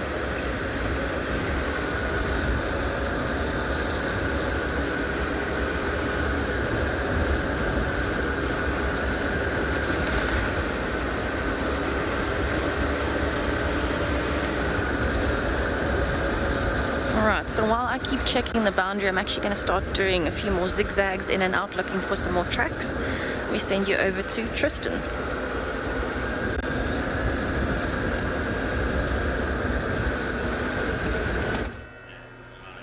Well, good luck, Tessa. I hope something pops out for you. I know it's can be sometimes quite tough out there, and you've got to zigzag around, and eventually things come right, though. Anyway, with a red-billed hornbill that's having an absolute time digging through elephant dung. It's using its beak to break the elephant dung open, and I'm sure there's little termites potentially underneath that elephant dung. Often you get termites that come up underneath and they pull bits down into the ground. Sometimes you get little beetles and things, so there can be lots of food sources in elephant dung, so they scratch around in it quite a bit trying to figure out what's in there, and that's why you get that kind of opening out of the dung and it starts to flatten. It doesn't look like those round balls when the elephants first defecate. So you'll find that birds do it a lot, particularly the hornbills, but yeah, starlings as well. They root around in the dung, trying to look for food items. These hornbills are pretty active around here. I think it might be the pair that's got the nest at the moment, or prepping a nest. Morgan and I saw hornbills the other day, 2 red-billed hornbills. There's a hole in the tree that's not actually far from the dam cam, but you can't see it from the dam cam side. It's on the opposite side of the tree, and they were flying in and out of a hole there. So I'm sure they're just getting nesting material and getting the nest prepped before they start to actually lay eggs. We're getting to that season now where we're going to start seeing a lot of the birds laying eggs and being on nests. It's always an exciting time. Lots of migratory birds that should be arriving soon. I mean, what are we now? End of September, so we should start to see the European bee-eaters coming in. Most of the cuckoos should start arriving now, and then we'll eventually, as time goes on, so we'll start to get the European rollers and red-backed shrikes, carmine bee-eaters in December. The woodland kingfisher should also arrive probably in about 4 weeks time. They should also be here, so lots to look forward to in the bird world. You can see how much they dig and how that beak is super effective as a tool to dig out and root out little insects and things that they're looking for. Pretty sure it's termites that this hornbill is looking for. And you see the way that it's kind of digging and moving grass and poking and stabbing, and whatever it is that it's grabbing, if you see every now and then it lifts its head and swallows, it's small. It's a small food item that it's finding in amongst all of this. You see how it moves the grass out the way with its beak? It's cool. Like a little miner.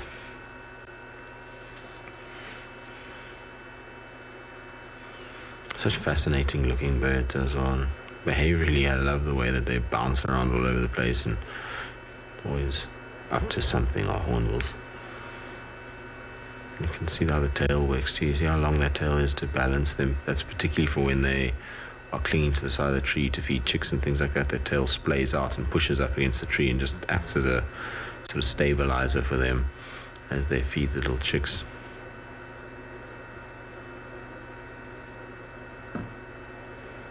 Very, very cool. Little hornbill, are you having fun there? Alright, let's see what else is out and about. Just trying to see. There's some Egyptian geese that have just started flying, so I don't know what's caused them to move.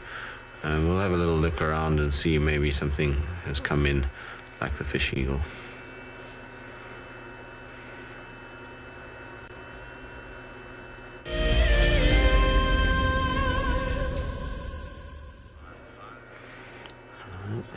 see now, I won't come around. The Egyptian geese went flying back the direction that they came from, so I don't think it's anything too serious around. In fact, I don't know if there's anything around at all.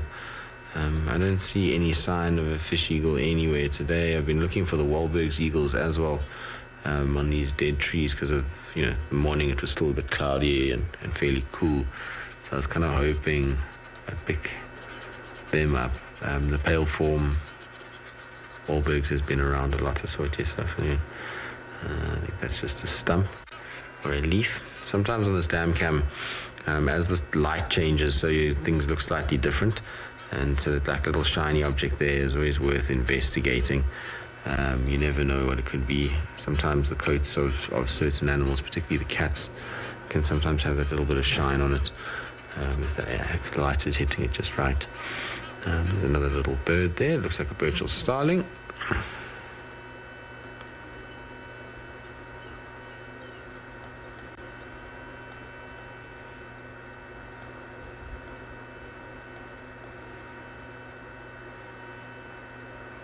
Doing just what the hornbill is doing, basically foraging around through the grass. You can see Burchell starling, the dark eye. That's what they'd give away in this area. We don't get meeves here, so if you see dark eye, you know it's them. Very much like the hornbill, quite busy about rooting around in the grass and in the vegetation, trying to find some semblance of food.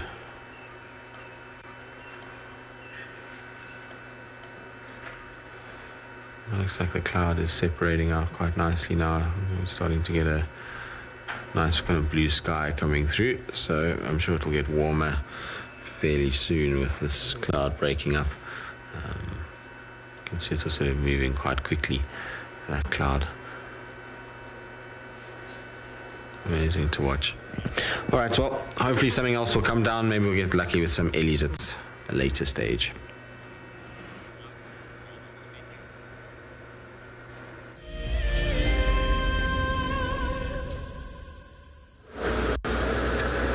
So I have found more tracks of the leopard cutting back in towards the drainage line. So at the moment, I'm actually doing just a little bit of a zigzag from where the tracks were, just checking all of these roads to see where it's crossed.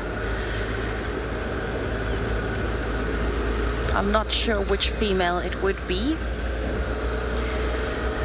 but hopefully I managed to find her. So I've kind of come up from Treehouse Dam and I'm doing a zigzag up past the drainage lines, heading back up towards Sandy Patch where Tortoise Pan hangs out.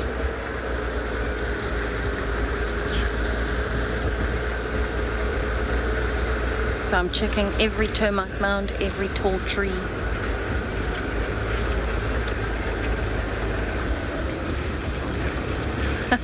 Roaring Thunder Chicken, I like the name. The skills that you would need to be a great tracker, I think, is a combination. You've got to be able to do, you've got to be able to pick up on tracks. You've got to be very, very observant and aware.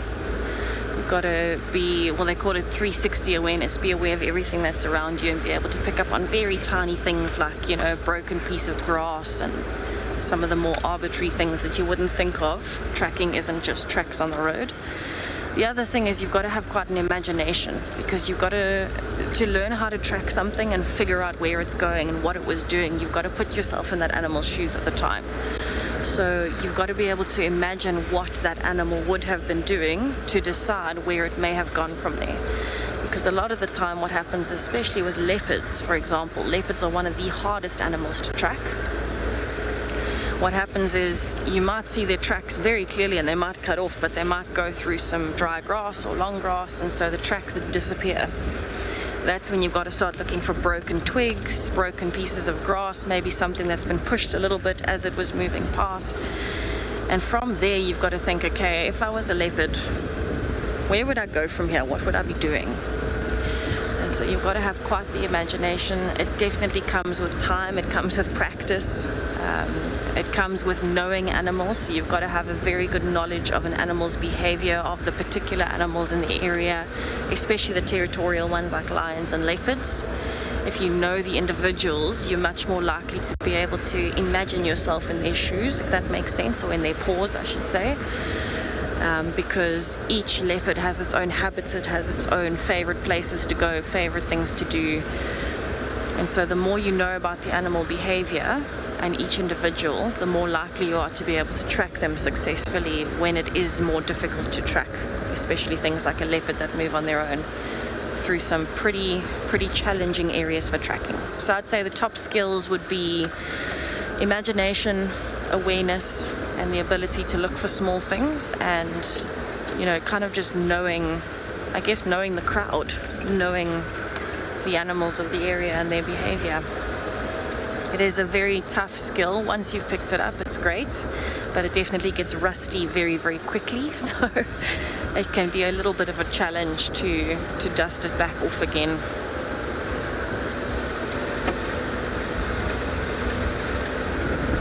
It's a really good question though. Tracking is something that I had to learn from scratch when I started almost 5 years ago.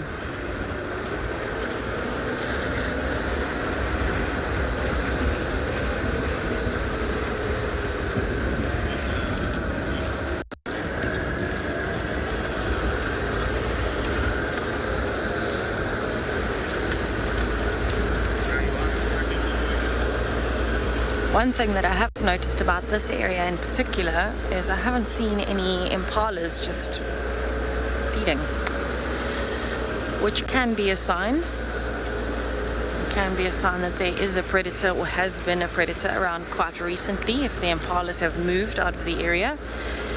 It could also be something less exciting and just more related to food, although quite a few green trees around there here and there, and grass is everywhere. So it could go either way really. My mind is definitely leaning more towards there's been a predator around. So that's what I'm hoping for.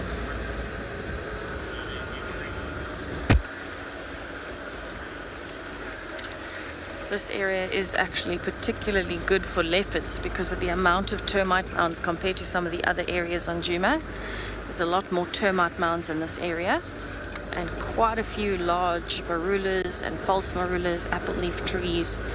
Ample opportunity for a leopard to hide during the day.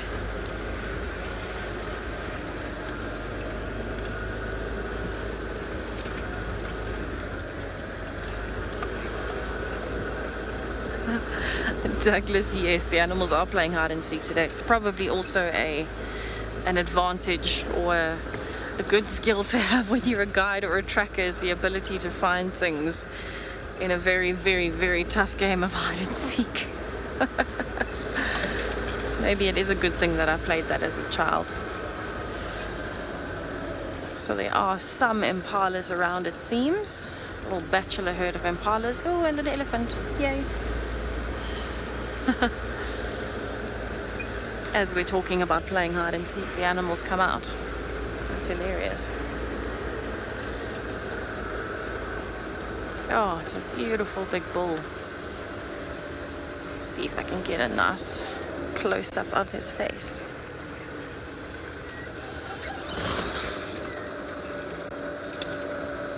Adam, actually no. Impalas are not slow, they're actually very, very fast. This is the male with the slightly broken tusk. I just want to let him cross. Impalas are actually really fast. The reason that they are mostly predated on is actually not because they are poorly adapted. They're incredibly fast. They're very, very agile with their jumps as well. They can jump very high. They can change directions quickly. The thing that actually gets impalas is that they're the most populous animal in terms of a prey species. There are so many impalas as opposed to all of the other species.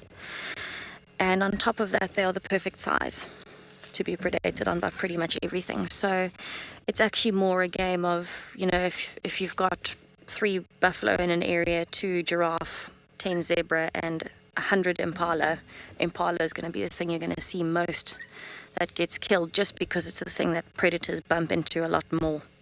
So they're not worse adapted than any of the other animals. In fact, they're a lot faster than zebras, for example. They just happen to be in a very, very high number, and that is actually part of the survival strategy. So one of their best adaptations is the amount of impalas that there are, because it means there's a less chance that each individual will actually get taken down by a predator.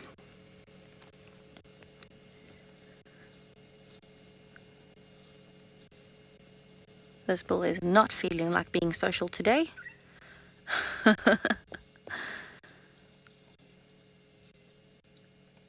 He has definitely decided his morning is for him only.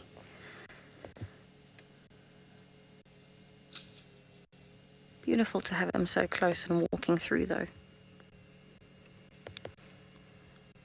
Wow, look at him stretching.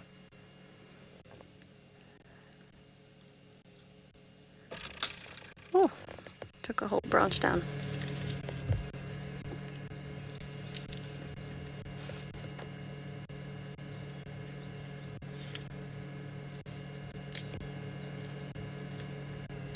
Actually kind of hear him playing with that branch. He hasn't put it into his mouth yet.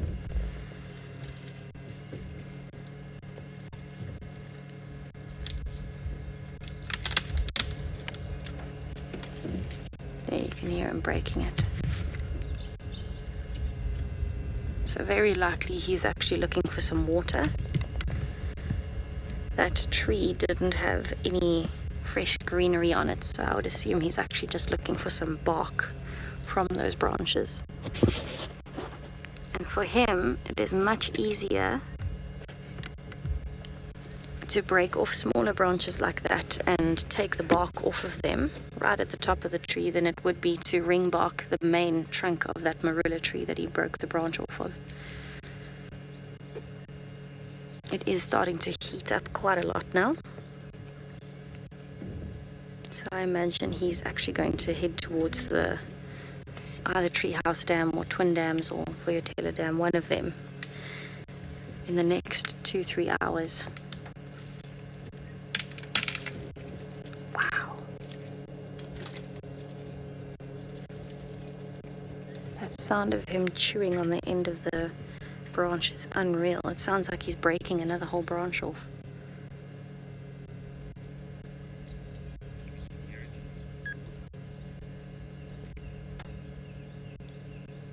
Imagine how strong his teeth must be with that sound that you could hear of him kind of biting on the end of that branch.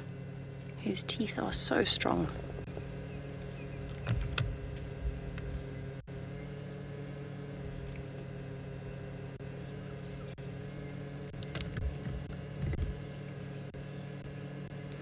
Can you imagine being an animal of this size? He's not the biggest elephant I've ever seen, but he's big, a big male elephant. Can you imagine the amount of food that he has to eat in a day? He will spend the vast majority of his day just moving around and feeding. He probably has to eat in excess of 200 kilograms of food just today alone.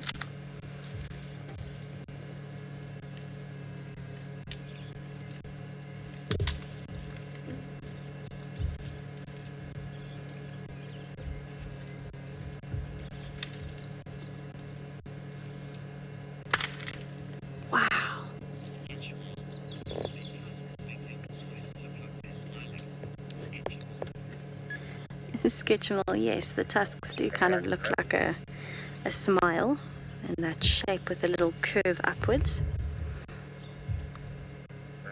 It's actually probably one of my favorite things about an elephant is when they do actually open their mouths wide enough that you can see their tongue, because their tongue is quite big. It's very, very pink, and it stands out beautifully when they do actually open up and look like they might be smiling. But I agree, his tusks do have that shape of a smile. The one on the far side is actually broken.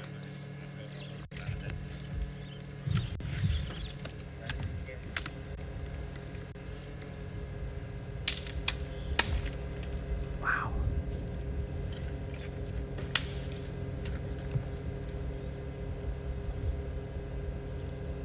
You can imagine how much it gets very, very sensitive for an elephant when they break a tusk, because that's a tooth. It's an adapted tooth. And so it's got a root, it's got nerves.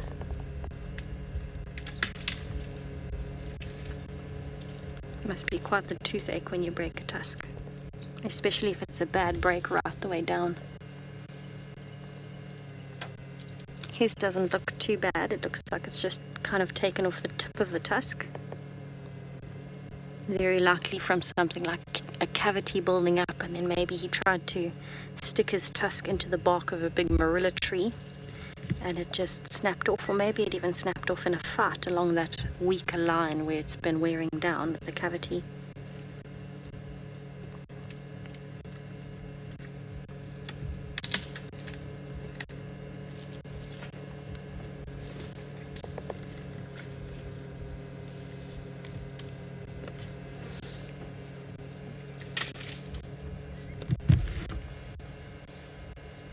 Definitely not done with that marilla tree. I know it's not the greatest view,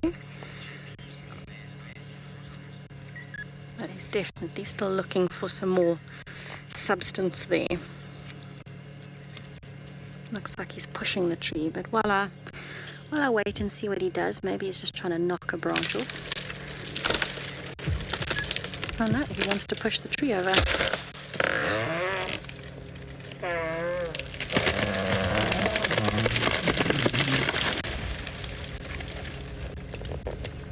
And there it goes. How was that sound?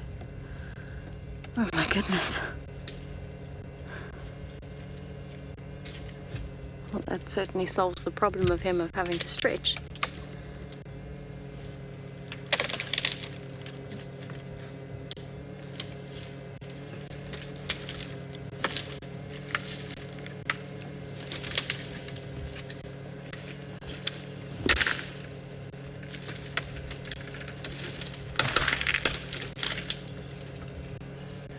Wow, he's just broken one of the main branches off. That was that cracking that you heard. That was unbelievable.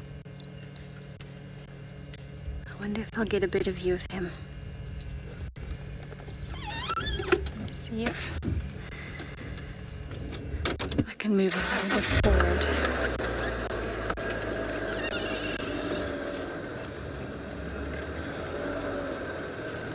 I think we'll get a view through this gap.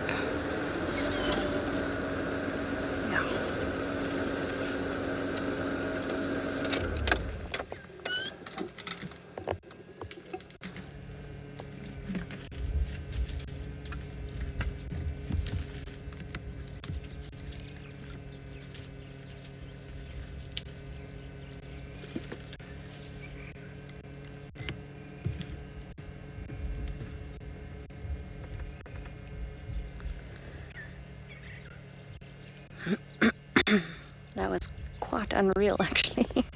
That sound was so loud.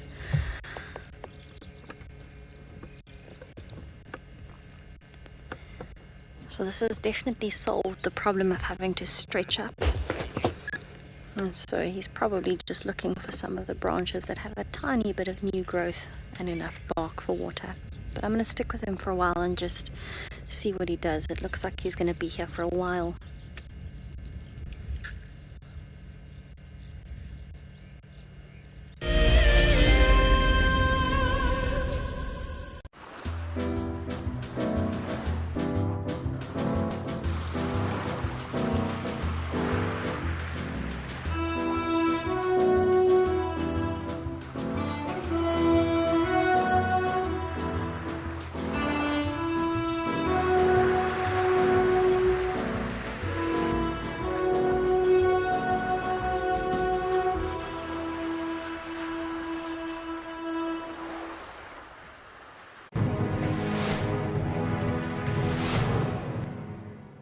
We had a very exciting start to our morning this morning. Today, it's our guided sunrise safari with Mike, and we started by looking at the moon through a telescope, which was incredible. It's been a very different drive from all the other ones, very interactive. Your pigeal gland is something the hoopoes have in common. Hi.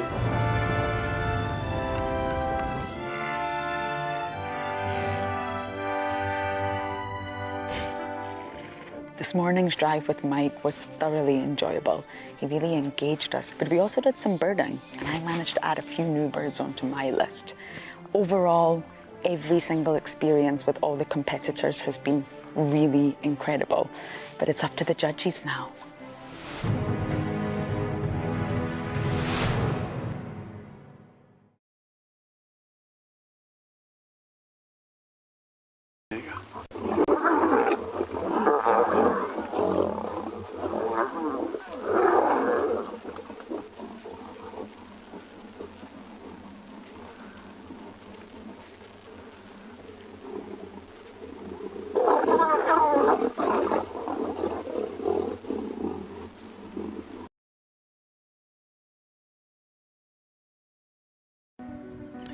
Delivering 6 hours of HD wildlife content live every day is no small feat.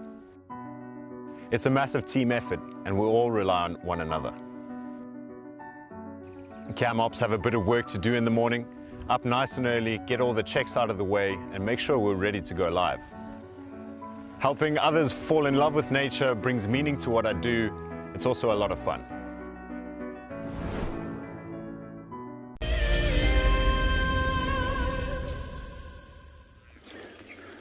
Welcome back to Bushwalk. We decided eventually to make our way down to one of the dams as it's starting to heat up. We just had a buffalo bull that came down for a drink, had a short little wallow, and unfortunately disappeared. At the moment it's really peaceful over here, but it's quite hard to believe that less than 12 hours ago that there was so much commotion and interaction between a number of different species at this very same dam. And what happened was a number of buffalo from a big herd came down here to come and drink. They were then viewed by a lioness, Lagafer, which you might be familiar with, which was looking at what they were busy doing and see if she could have an attempt at making a go over one of them.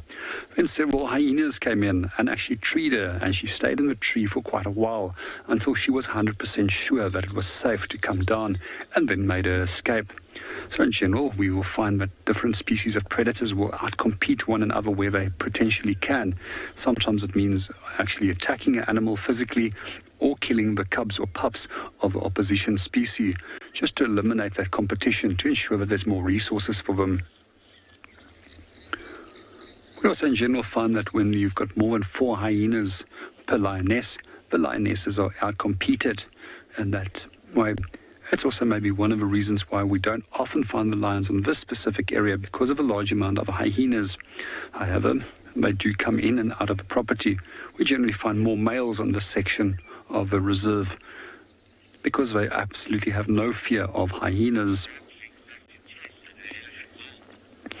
While we're sitting at the dam, we're going to wait for a few more animals to come in, and let's go and see what Tess is up to and if her dam is actually producing anything at the moment.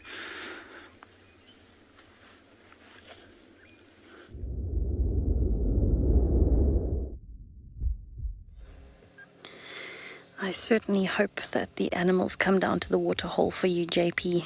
There's nothing much better than sitting at a waterhole as it starts heating up during the day. So I'm still with this big male elephant. He's still feeding on the marilla tree that he pushed over.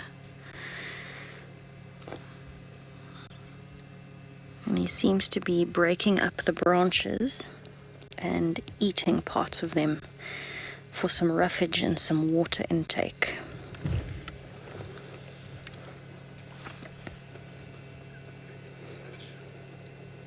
So he's got quite a lot of tree left to go through still. He's only taken 2 branches.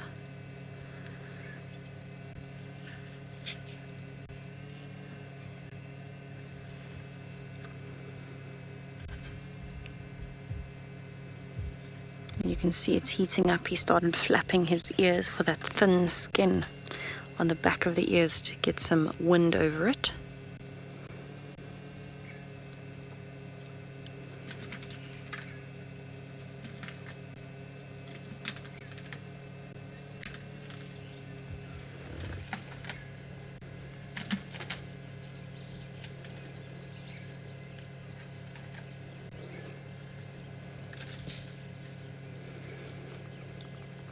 So what he's doing is, as he breaks a branch off, those thicker parts of the branch, before it kind of gets into the smaller little branches and twigs, That's the section that he's actually breaking off each branch and chewing.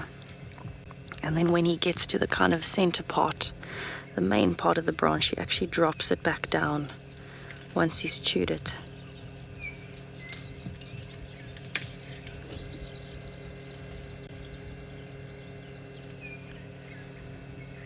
So what he's trying to get to is the water that's just underneath the bark.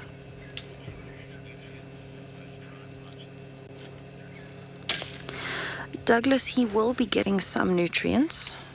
His main focus is probably water though. But there are still nutrients in the bark. There's some nutrients just under the bark in the cadmium layer. And there'll definitely still be a little bit of nutrients if he goes towards where the new leaves are forming. But the main focus is water. The roughage will also help. So the roughage from the bark, if he swallows it, will give him much better digestion if he feels that he needs a bit more roughage in his diet. But there will be some nutrients in there. Remember, the layer that moves water, I love those sounds. The layer that moves water from the roots up to the leaves is also responsible for transporting food. So nutrients from the soil going up to the leaves as well. And so while he's getting the water, he will be getting some of those basic nutrients as well.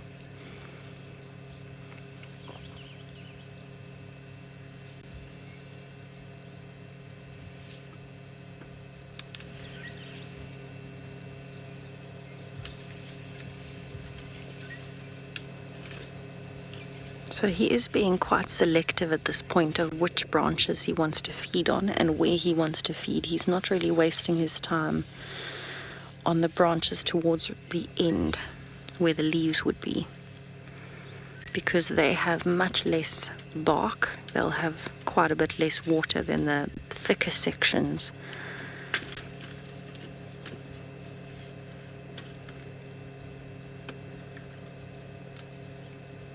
So you'll see there he's put the thickest section of that branch in his mouth.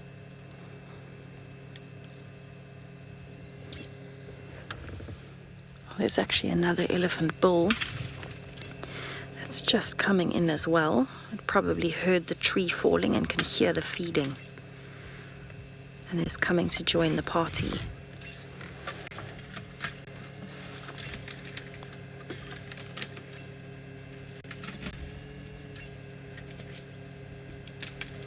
That sound of him chewing is unbelievable.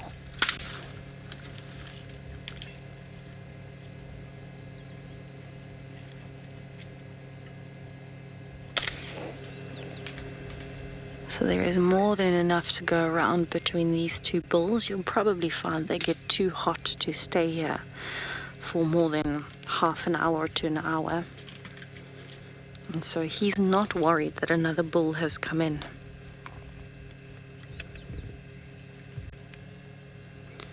It's actually very interesting.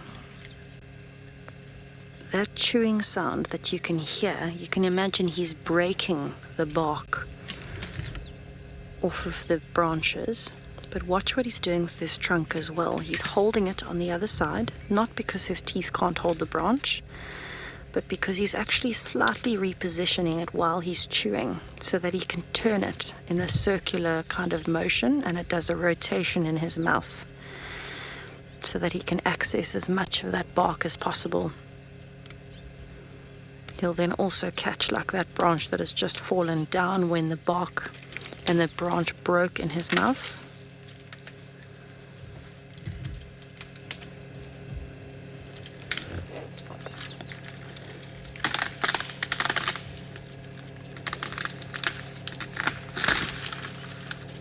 You can see how much that tree is moving. So it's incredibly intelligent, actually. These elephants, they'll position a branch in between their tusks and their trunk, and they'll use it as like a bit of leverage so that they can get a quicker, cleaner break on a branch as opposed to just trying to pull and maneuver with the trunk.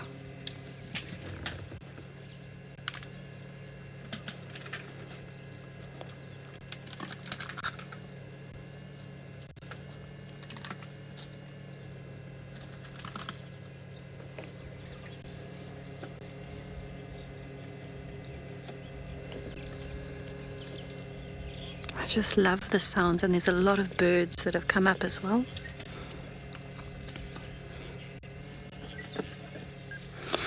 Peter Pan, actually no, the marula wasn't dead.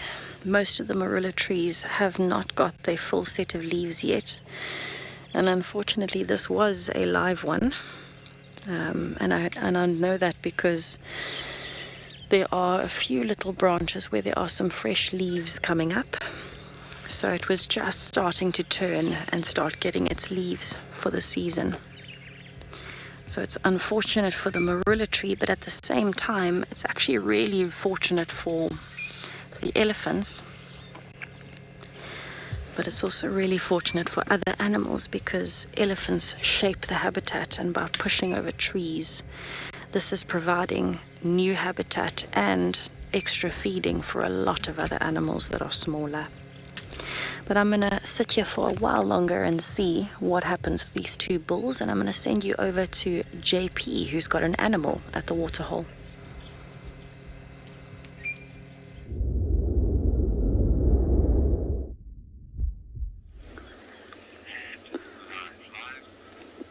Welcome back on Bushwalk. At the moment we're watching a Wartog, which is one of my favorite small animals. However, black rhino is probably one of my favorite all-time animals. But let's come back to the Wartog, the reasons why I like them. Some people refer to them as the ugly five. I think that they're absolutely cute, and that there's so much character and personality to them. I also like it when they actually run and that little tail comes up. They use it as a mechanism between individuals. There's a few things that I also find, but if we do look at their body is very oddly shaped, and one of the things is that they often have to feed on their knees because that neck of theirs is so short, and that brings them that little bit closer to the ground. Some of the other features is that big broad snout that they have, and that snout also acts as a sensing organism that they can detect smells or things that they want to feed on, but they also use it like a spade to delve up the soil so that they can then get to the grass as well as roots which they want to feed on. For those of you that have joined us for the first time, they've also got quite a wide range of different foods that they will feed on. So although we think of them quite often, they're actually not herbivores like a typical pig. They're actually omnivores. And I've personally seen them actually chasing cheetahs off prey items and consuming the remainder of the carcass. A few other things that I do find quite funny about them is that little warts that we do find underneath the eyes, which gives them the name warthog and not waterhog, as people quite often misinterpret the name. His tail is going up. It seems if he's seen something in the distance. Warthogs are very, very keen-sighted, and they very quickly pick up any form of disturbance, such as potential threats. Here we can see he's actually going for a little bit of a predator inspection by running close and point to have a look at what it was and away. I wonder what it could have been, which also quite often they actually raise their hairs on the back to actually make themselves look a little bit bigger and more intimidating towards that predator. Well, it seems if he's going to move off. Let's go and see what he gets up to.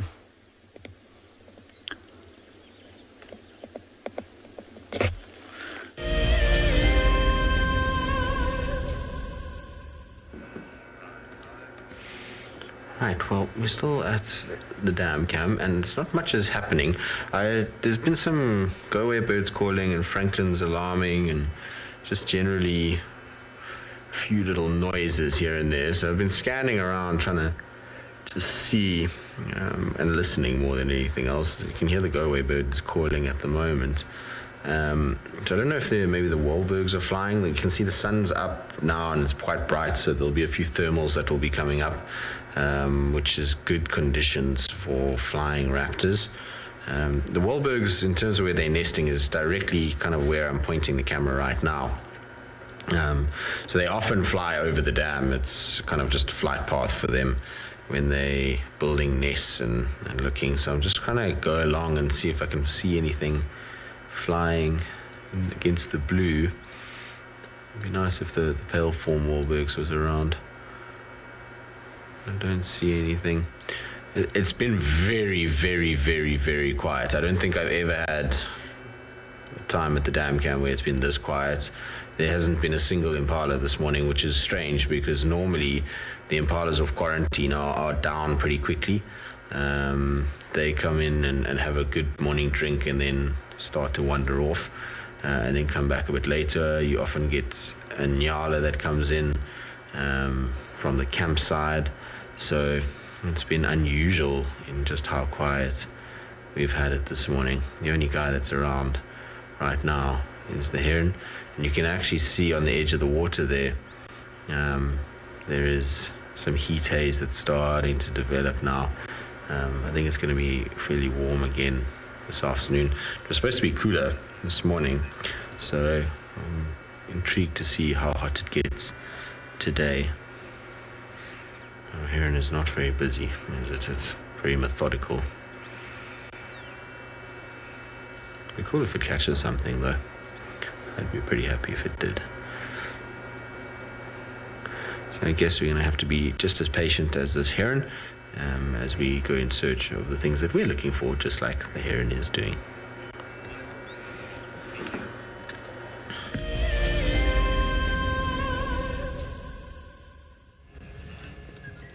Right, so we've had a little bit of a position change here.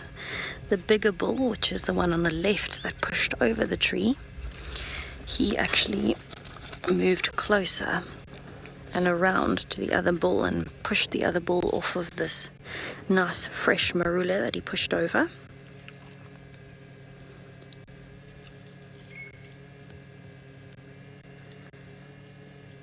And he's probably done that on purpose for two reasons. The one was just to move around and show a bit of dominance. And the other is now they're both facing directly into the sun, which keeps the back of their ears in the shade. Previously, he was standing with the backs of his ears to the sun, and what that will do is, where that very thin skin is, it's actually the thinnest skin on his body. If that's exposed to the sun, it's going to heat him up more and counteract the wind that he's creating by moving those ears constantly. So by putting that in the shade and now adding wind with him flapping his ears, you can see they're both doing it. That will cool him down a lot faster.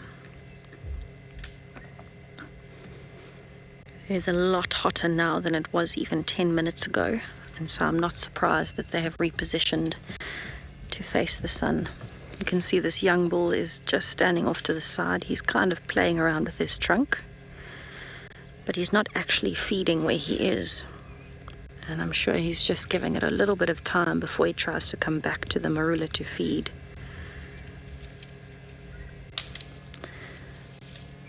They're actually both standing on a little bit of a slope. There's a tiny crest here that goes upwards, and the marula was right on the top of the crest.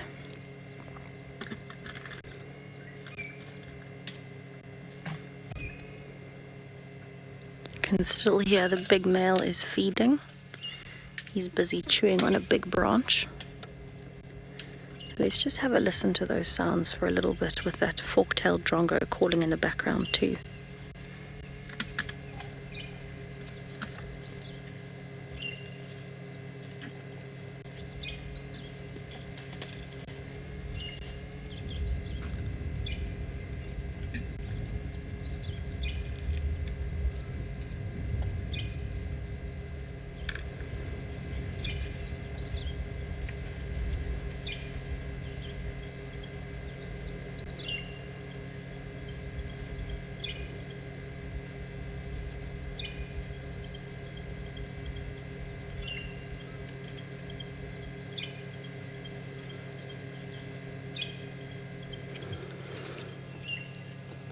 So he's actually trying to reposition the branch on the floor with the tip of his trunk. Probably just trying to work out his orientation for how he wants to put it into his mouth.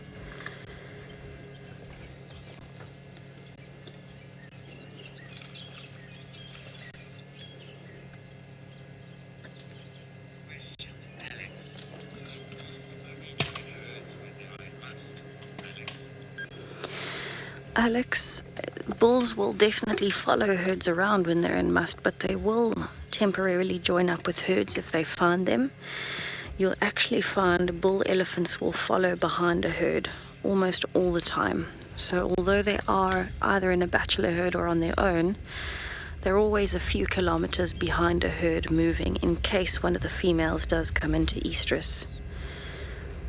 But when they are in must, they are definitely more inclined to stick very, very close to a herd. That being said, you'll often find big bulls that aren't in must that are just moving through herds looking for females, sometimes picking fights. It actually just depends on the situation and how close a herd is to them. Water holes are a very frequent place for bulls to temporarily join herds again. It's not ever a permanent thing though. Once a bull has left a herd, once he gets to between say 12 and 15 years old, they'll constantly be following herds around, but they'll never fully rejoin a herd unless it's just a bachelor herd.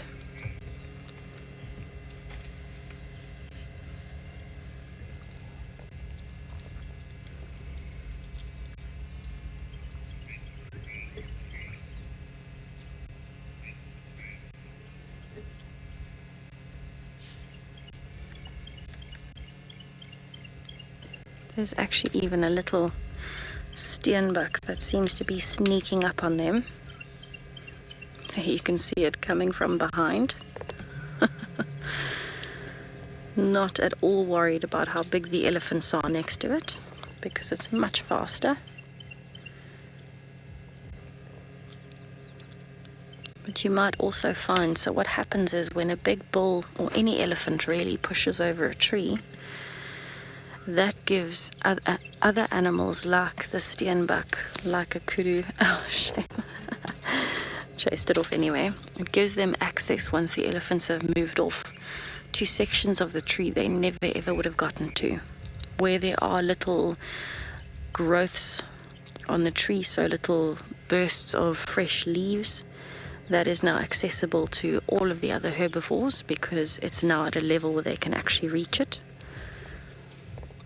And at the same time, things like snakes might use the areas where the tree is now against the grass. The top branches are a great place to hide.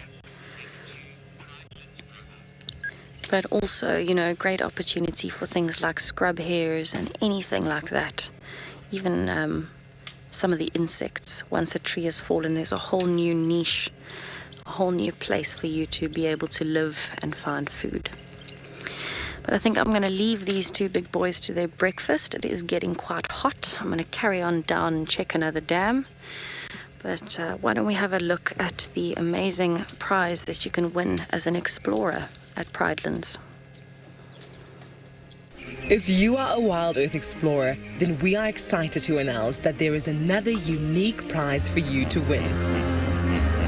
Sign up to be an explorer before the 16th of October 2021, and you and a friend could be heading off to an eco-training ranger experience. This 2-night opportunity offers a living and learning adventure where you will combine seeing incredible nature with gaining knowledge on how animals live in the wild. You will approach dangerous game on foot, learn how to track, do some 4x4 driving, and have an exclusive opportunity to join the WildEarth team behind the scenes on the live show. After each action-packed day, you will relax around the campfire and listen to the nighttime choir of animal sounds before you drift off to sleep. WildEarth Explorers, it's in your nature. Welcome back on Bushwalk, and I hope you enjoyed that little trailer. So if you are interested in winning that prize, please join us on WildEarth Explorer, and you then stand a chance to come and bushwalk and spend some time with us out here on Pridelands. So what we at the moment looking at is actually a large amount of hippo dung, and this point right over here was against the edge of the water. So what hippos normally use their dung for is quite often to demarcate a territory, which is an area which is marked as well as defended against other hippo bulls that might come into this area. It's said that some hippos have actually kept those territories for almost 20 odd years, but they might keep a territory. In this case, the water dried up, and I also think that he had a large amount of competition from a number of elephants that used to come and drink here, which used to bully him. He eventually moved off. Hopefully, when the rains come back and the dam starts filling up again, he will start coming back again. just to show you how far the water has receded.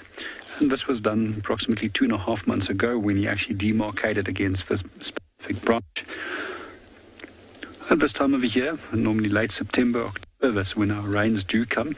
Last year we were very fortunate and actually experiencing very early rainfalls. And then here by February we also had a number of tropical cyclones that made their way in to this area, which also gave us way more rainfall than that we would normally experience in this area. It's amazing to think of it that there was grasses that was taller than myself and that I could barely walk in some of those areas and had to stick to roads mostly when we were walking. And now we're back again onto grass that's been flattened and the bush being very open and making walking quite comfortable. To come back to the hippo dung right over here, there's also a few other reasons why they spray their dung. So quite often when we are moving away from water bodies, we'll actually notice that they do it for the purpose of navigation and orientation. And at sometimes we also notice that they will defecate on other hippo bulls, and that's purely for a dominance signal. Well, let's go and see what the others are up to, and hopefully we'll have some animals coming in for a drink at the dam.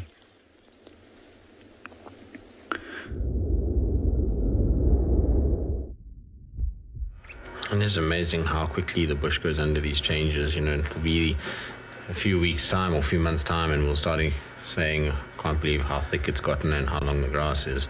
So it amazes me at the resilience of nature and how quickly it deteriorates too. You know, even now we talk about the fact that there's a lot of grass and it's still fairly thick, but it's really nothing compared to the 2016 drought. The views that we have of this area, because there are two Persian starlings moving around there. You can hear oxpeckers, which means something is around that is an animal, but I can't find it. The 2016 drought, these views that we have now was completely barren. There was really no grass to speak of, and no water in this entire dam. It was completely dry. So, you know, at least there's water, and like I said, it'll bounce back pretty quickly. But it is amazing how fast.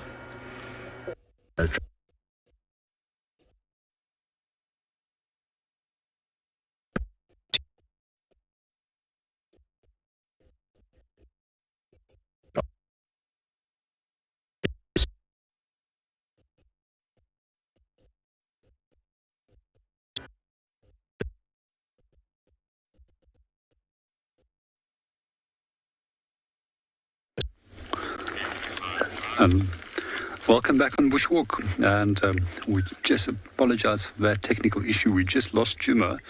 So just to relate back to that 2016 year and 2015 year, which was so incredibly dry, I think it was the driest that I've ever seen Kruger National Park in the last few decades. And one of the things that we do find with the savanna ecosystem, as well as our grassland ecosystem of South Africa, is that it's subjected to periods of 10 years high rainfall and 10 years of incredibly low rainfall.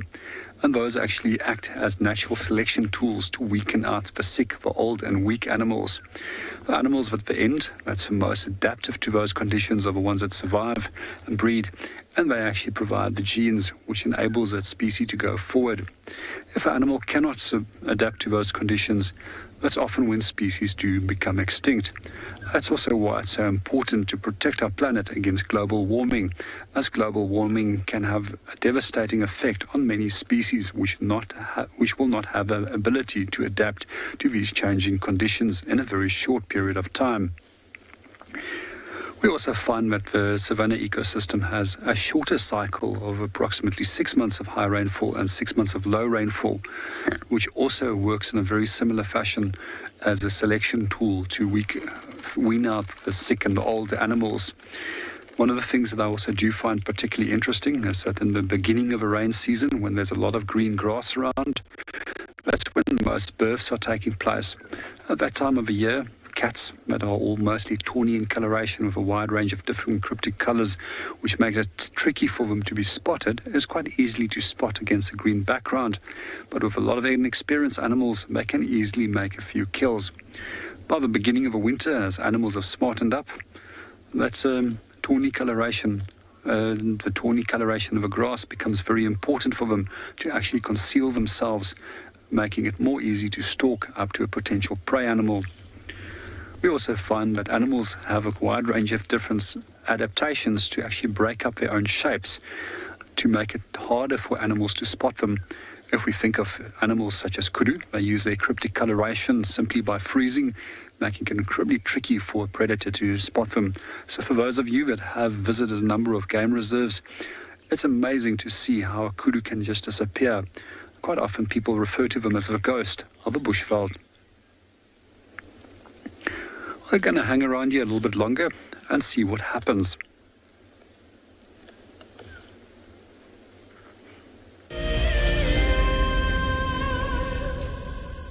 I have a degree in environmental planning and development. My passion is outdoor classrooms. We are not only grooming the environmentalists of tomorrow, but tomorrow's leaders as well. My long-term goal is for the people of South Africa to learn how to live sustainably and to be able to look after themselves and the environment. So I hope that through environmental education, we are able to get that message to the future generation of South Africa so that they start now and can continue that good practice in the future. Environmental education is critical so that people can live sustainably in the future. That is my long-term goal.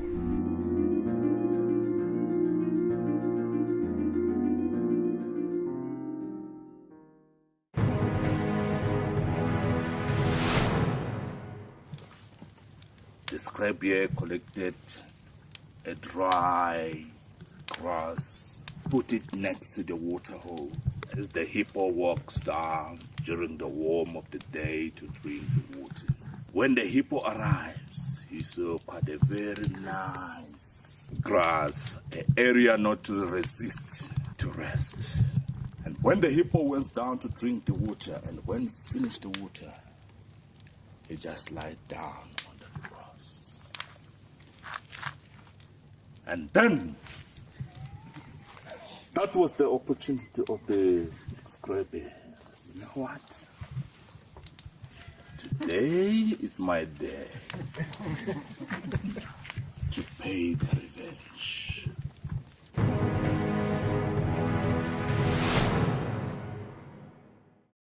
I've seen something I've never seen here before.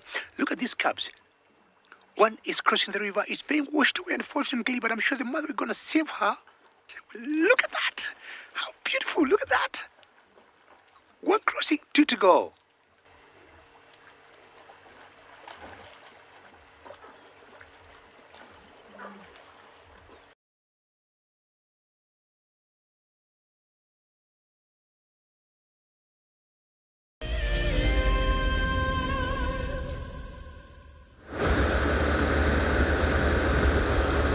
So, I'm actually checking along one of the main routes that kind of cuts northwest across the middle of Djuma. I'm heading towards the western side just to do a check of that area. I've done a lot of the southern boundary, I've done a lot of the east, I've done some of the southwest, but I haven't done northwest, and that's the area where tortoise pan has been hanging out recently. And the tracks of that leopard have not come out on the side, so I'm pretty sure it's either going to be in the northwest or kind of crossing towards Arathusa side. So it's definitely worth checking.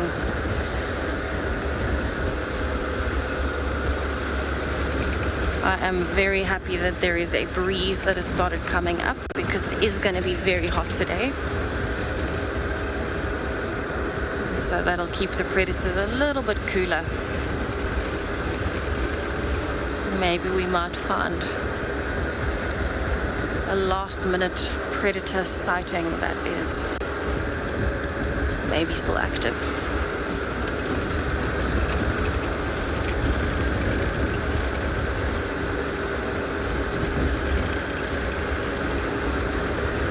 So I'm actually just about to turn in towards Sandy Patch. Samson, yes, I have had the opportunity to do bushwalks. I used to do that quite often when I was at andBeyond in Ngala. Here, I haven't had much chance to do bushwalks. We've been doing the drives every day, but in between I have my own time and I can go for a walk if I want to.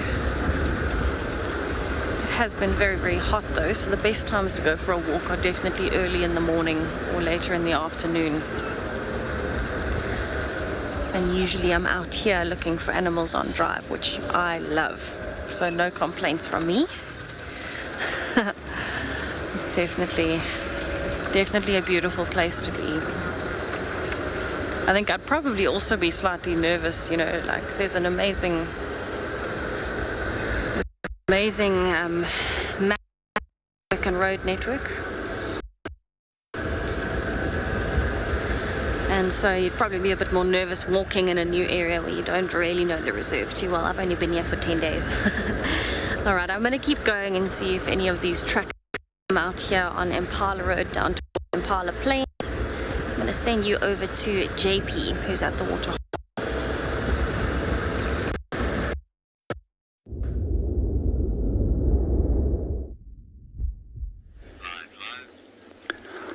Welcome back on Bushwalk. We at the moment still watching a group of impalas that have come in to come and have a drink, and it just seems as if there's more and more of them coming.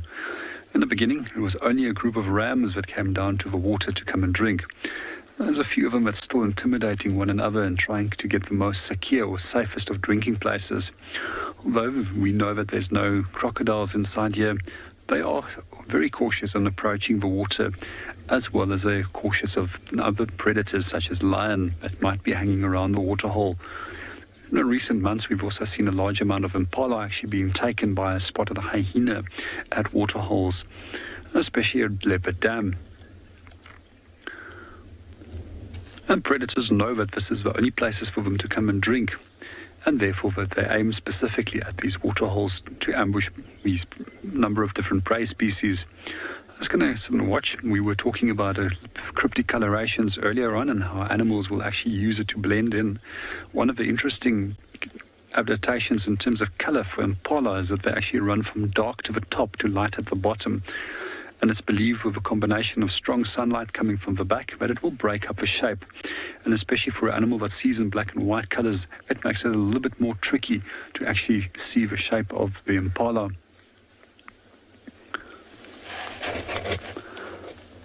When it comes to impala, it's actually fairly easy to separate males from females, as if the males have horns and females don't. We also see there's a number of young ones with very small horns in the group. One of the things that I have seen in the recent months on Pridelands is actually a female that does have horns, which is quite unique. I think maybe in my whole guiding career, I might have seen 3 or 4 impala ears where it actually has had horns. And quite often those horns are very thin at the base, unlike that of a ram's, which has got fairly thick horns at the base. When it comes to the horn size, the Southern African population of impala has actually got very small sized horns, and I'm always fascinated by those in the East Africa and the Serengeti, where the horns is almost double the size, and where the animal is also much physically larger than that where impalas are over here. So if you might wonder why some has horns and some species of antelopes will have horns in both sexes, horns are there actually to protect you against predators. But in the case of impala ram, those get used as weapons against other rams when it comes to the rutting season, when they are competing for females and for territories and for mating rights in that period. But the females just simply use their body to hide themselves by using the cryptic colors and freezing. This is one of the most effective methods for animals that occur in wooded areas where horns can actually be a hindrance to be not seen. But if you're in open plains areas and horns don't bother you, we generally find that those antelope species will have horns with both male and female. One of the other characteristics which we often see from within woodland antelopes, which occurs in thick wooded areas, is that the ears are much larger compared to those that occur in open grasslands, because you need to be able to hear and detect your threats very quickly. And the sound of a breaking branch or a cracking twig might be indicating that there's a potential predator that is stalking you.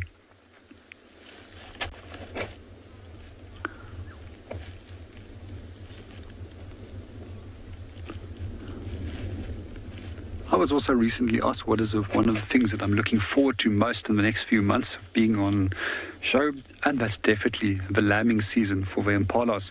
It's one of my favorite periods of time to be in the bush. And it's absolutely fascinating that one day you'll see maybe 1 or 2 little lambs appearing, and a few days later there's more, and suddenly there's 50, 60 of them all about the place. We generally also see that the females of lambs start forming creches where they all group together. Those young animals tend to also be incredibly playful, and that's a way that they build up their strength and the skills that they need to escape from potential predators. It's generally done in a very exaggerated way, and most animals that are playing when they are young does so in an exaggerated way. We also find that there's very few adult species which will actually play, with the exception of Cape fox being one of those animals where adults will play.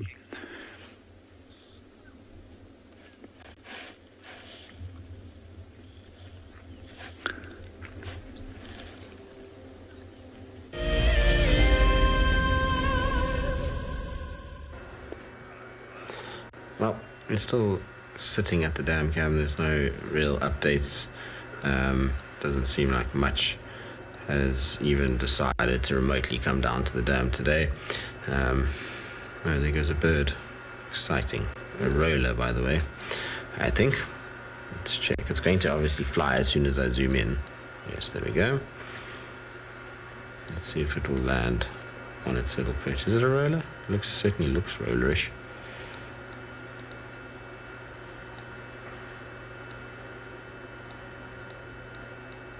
If it is, the light's so difficult. Yes, it is a roller. I have to get the focus right. Lilac-breasted roller.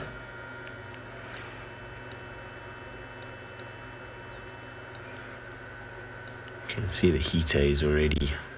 It's going to be hot. This is the same bird that we keep seeing here. It seems to be spending a lot of time. There's a slender mongoose in the background. I don't know if you can see it moving. You look in those reeds there, you can see it just running across the frame now and out of sight.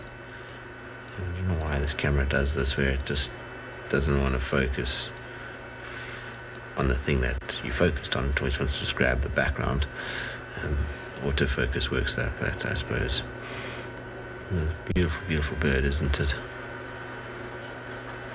The colours are quite something.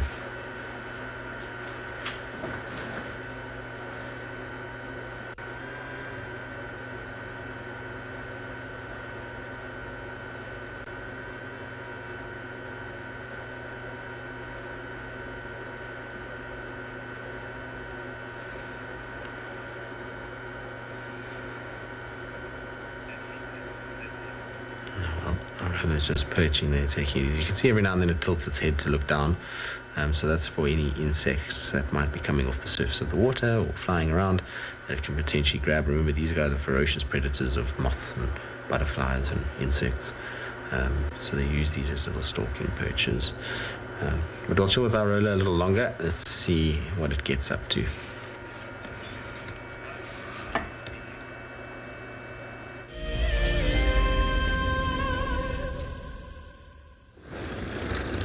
Alright, so I've just arrived at Impala Plains. Having a look around, there don't seem to be any animals here. There also haven't been any tracks coming in on this side or going out. So what that tells me is, unless I've missed a track, which is likely at some point, means that there's probably a leopard somewhere in the drainage line in the shade up ahead.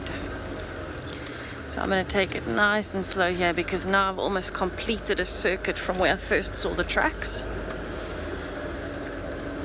and I haven't seen tracks coming out this way.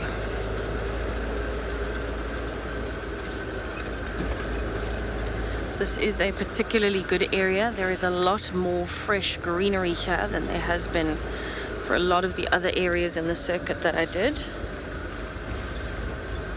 So you might find more herbivores here, which is a massive draw for the predators.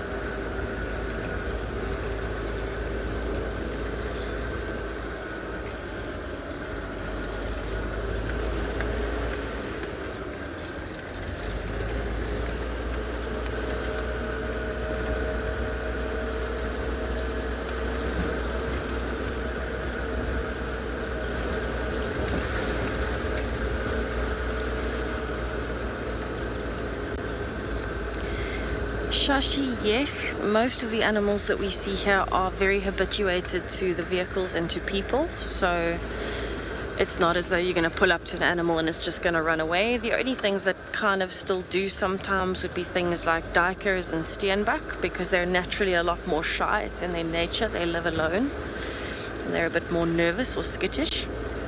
But you might find other animals, like Molawati, for example, the big male leopard.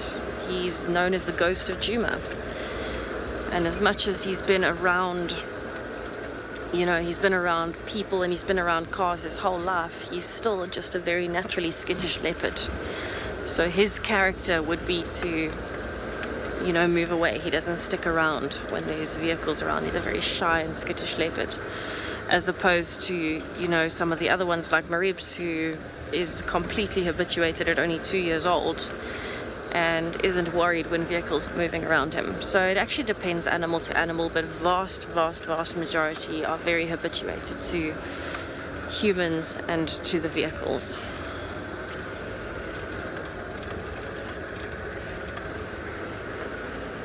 So it can be quite difficult if you go to an area where animals are not as habituated, so somewhere, I don't want to say more wild, but maybe less traversed. Animals might be a lot more skittish in those areas where they're not so used to people. And that's a natural reaction, because remember, humans are actually a super predator. We're a predator of pretty much every other animal. So the natural instinct is when you smell a human, if you're not used to them, it's probably a good idea to leave the area.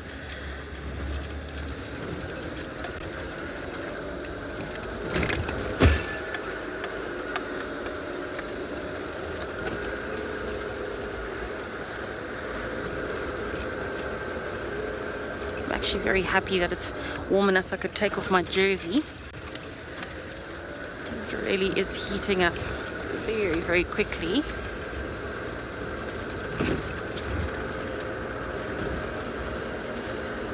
So that probably means a lot of the animals are going to be coming down to the water holes at some point in the next 2 hours.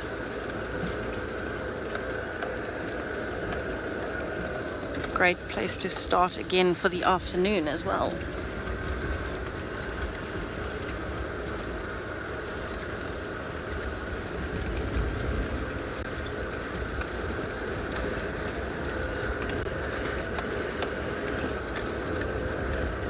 So I'm actually driving just on the edge of the drainage line. It's off to my right. Shreya, the herbivore with the worst digestive system, I would say, is an elephant. As big as they are, they have to eat so much food because their digestive system is actually quite inefficient. The majority of what they eat comes out completely untouched by the digestive system, still whole. So if you go and have a look through elephant dung, you'll see whole leaves, whole twigs, whole grass, whole marula fruits that just have not even been touched by the digestive system. So on average, it's about 30% of what an elephant takes in is actually, kind of used as nutrients in the body. The rest comes out untouched, and that's why you'll often see things like hornbills and mongooses scratching through elephant dung, because there's a lot of really good food in there that has not been touched.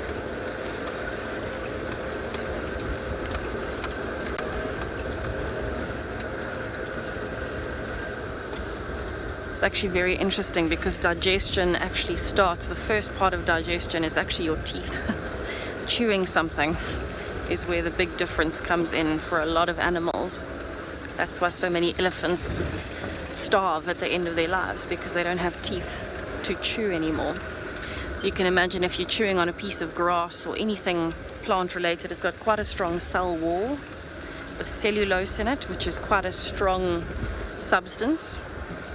And if you don't break through that outer wall with your teeth, you can't access the inner nutrients of the plant, so it's just going to come out completely whole. Also, I can't imagine it would be very pleasant to swallow something spiky like a plant without chewing it first. It'd certainly feel like a porcupine going down.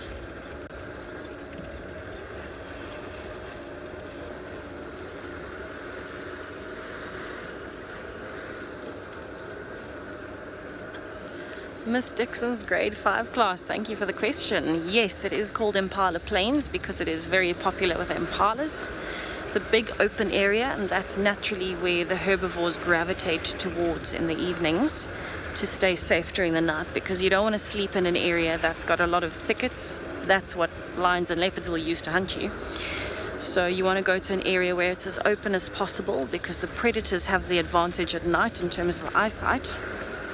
So you want to have the best chance that you can of seeing them before they get to you. So yes, Impala Plains is a popular resting spot for a big herd of impalas every evening. Other animals will capitalize on that as well, so things like wildebeest, sometimes zebra.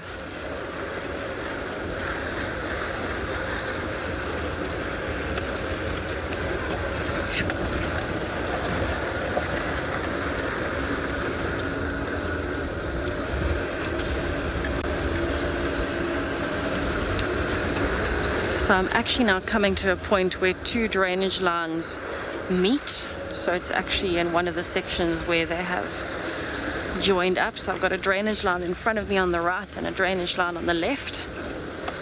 And this is the perfect spot. This is the perfect spot for a predator. This is actually where I saw Molwati the other day. The ghost himself. I feel very honored that I got to meet him. So I'm pretty sure that there is a leopard somewhere along this drainage line right now.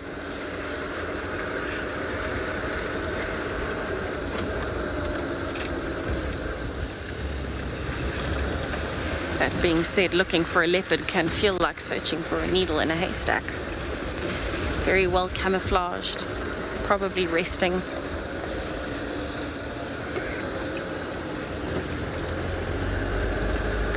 I'm definitely gonna keep going along the drainage line for as long as I can, just looking for any signs of the leopard here this morning.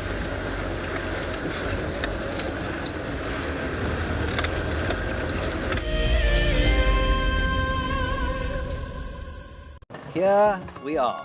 We are on an expedition. This is the expeditionary force. Behind me, we have seen Tlalamba. We are very excited.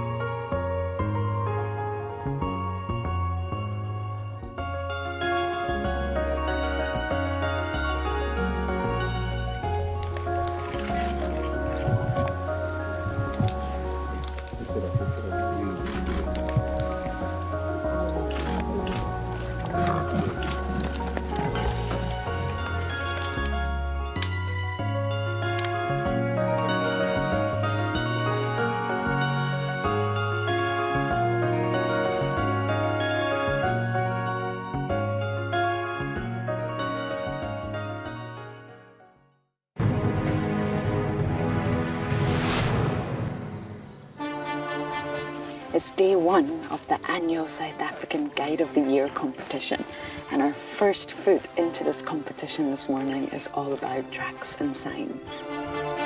We're going to call you in one at a time. Just look at it, the information will be there.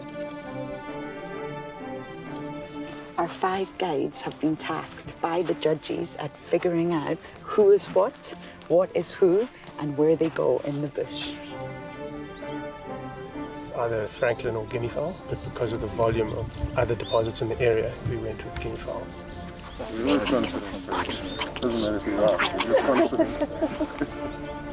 Detailing the surrounding that you need to look out for tracks. The details is very important.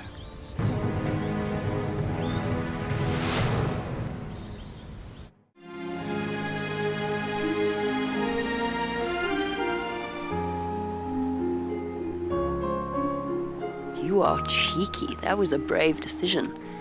Amber Eyes is... Oh. That is so magic. That was absolutely wonderful. Amber Eyes just gave that cub an enormous hug. Expect the unexpected here on WildEarth.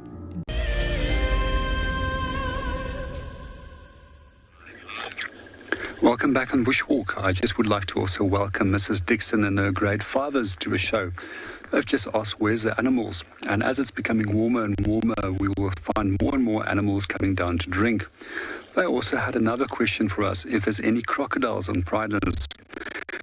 I've personally not seen a crocodile on Pridelands, but it always is possible for a crocodile to actually end up in a waterhole like this.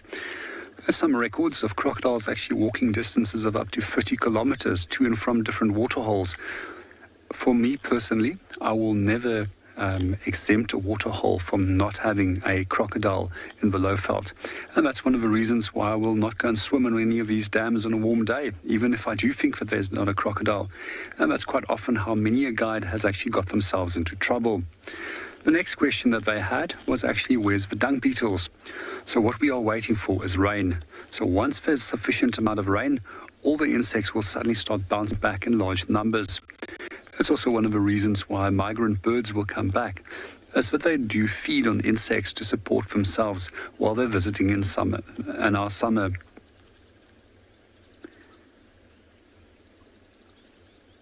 Well, let's sit and watch and see what the impalas get up to. And if there's any more questions from the grade 5ers, please let's have some more of those coming.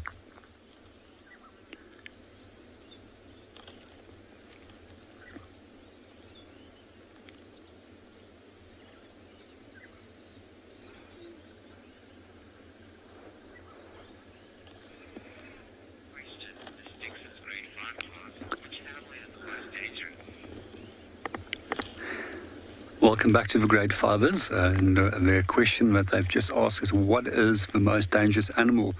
All animals are potentially dangerous, and it's always important that we give all animals respect, even the small ones. If we trap an animal and we don't allow it to have an escape route, and we don't provide ourselves with an escape route, that animal can also harm us. And some people have gotten into trouble with antelope species, which seems very tame, like for example Nyala. For me personally, the most dangerous animal on this planet is actually a hand-raised wild animal, because it has fear or partially lost its fear of, and quite often they can become predictable and attack. Over the years, I've heard of a number of incidents, especially with eland, as well as Nyala, and species such as gemsbok, which has been raised as pets, which has become incredibly dangerous. Even animals such as lions that have been reared at homes by people which have been separated from a young age can be incredibly dangerous, especially if there's young children around, and those can be seen as a potential meal, as the predators tend to always go for young as well as weak or sick animals. But when it comes to the big animals, the most dangerous probably of all of those can potentially be a black rhino for me.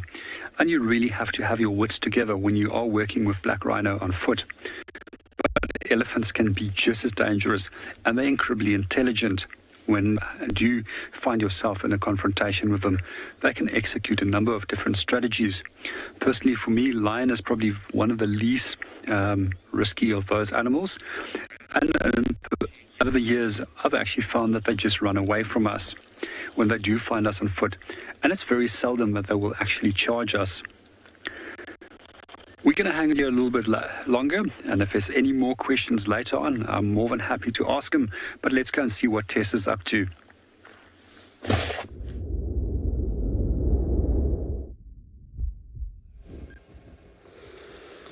So it's definitely quite a warm morning. I'm actually sitting up on quarantine, so I've finished the circuit and the tracks did not come out anywhere, and so I'm fairly sure that this leopard is actually in the drainage line and possibly on its way towards Treehouse Dam. And so I'm just taking a little bit of time to just look and listen here. Just checking for any movements, any alarm calls in the distance. It is very quiet up here on quarantine, which in itself tells me that there has definitely been a predator around. You can see it's a beautiful day.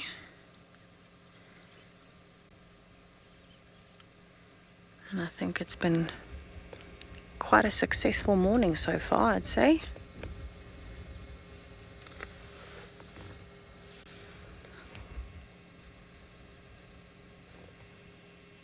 can hear there are still quite a few birds out, Burchell starlings, magpie shrikes. Miss Dixon's grade 5 class. It's actually not very characteristic of animals to just kind of try and attack you. They will defend themselves if they feel threatened. For example, you know, a lioness with cubs or an elephant with a tiny calf. If any animal feels threatened, it will act accordingly. However, the main instinct is actually just to get yourself out of the situation. So it's very rare for an animal to just kind of come up and try and attack you. I have certainly never been attacked or attempted to have been attacked. I have been, you know, given a warning, definitely.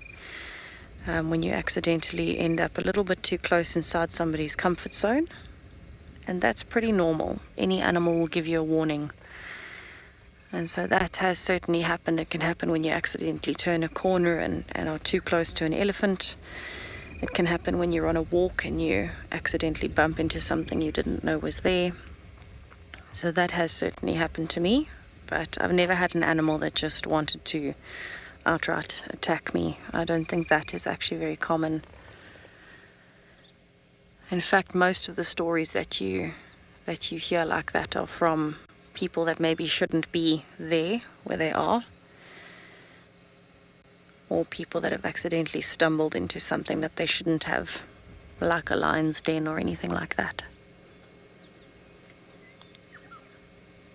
Any basic animal's instinct is going to be to get itself out of a situation and choose that instead of conflict, because conflict can injure you and injuries can kill you. So it's actually, animals have, I think, a reputation, and it's actually not really the case out here. But I think when you have a natural respect for all animals, it's very unlikely that anything like that should happen, unless it's a genuine mistake on your part. But any time that you're surrounded by wildlife, you've got to have a healthy respect for the environment that you're in, but also a healthy respect for the animals themselves and their own space, because we are in their space as much as it was our space as well. You know, this is now dedicated as their space, and that's something that's very important to remember any time that you're surrounded by animals or in an environment for animals. Certainly part of the magic out here is, you know, being in that environment, being in their space. You never know what you're going to find. You never know what's going to happen. You can try and predict it. But it's amazing to be somewhere that's completely wild. And certainly a very, very special place to be with very, very special animals. It's part of the magic of why they say, you know, once you've been to the bush, you can't really stop coming back.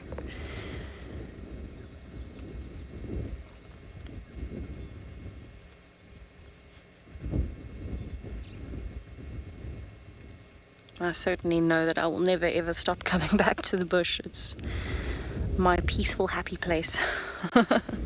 Something that once the bug has bitten, it has bitten hard.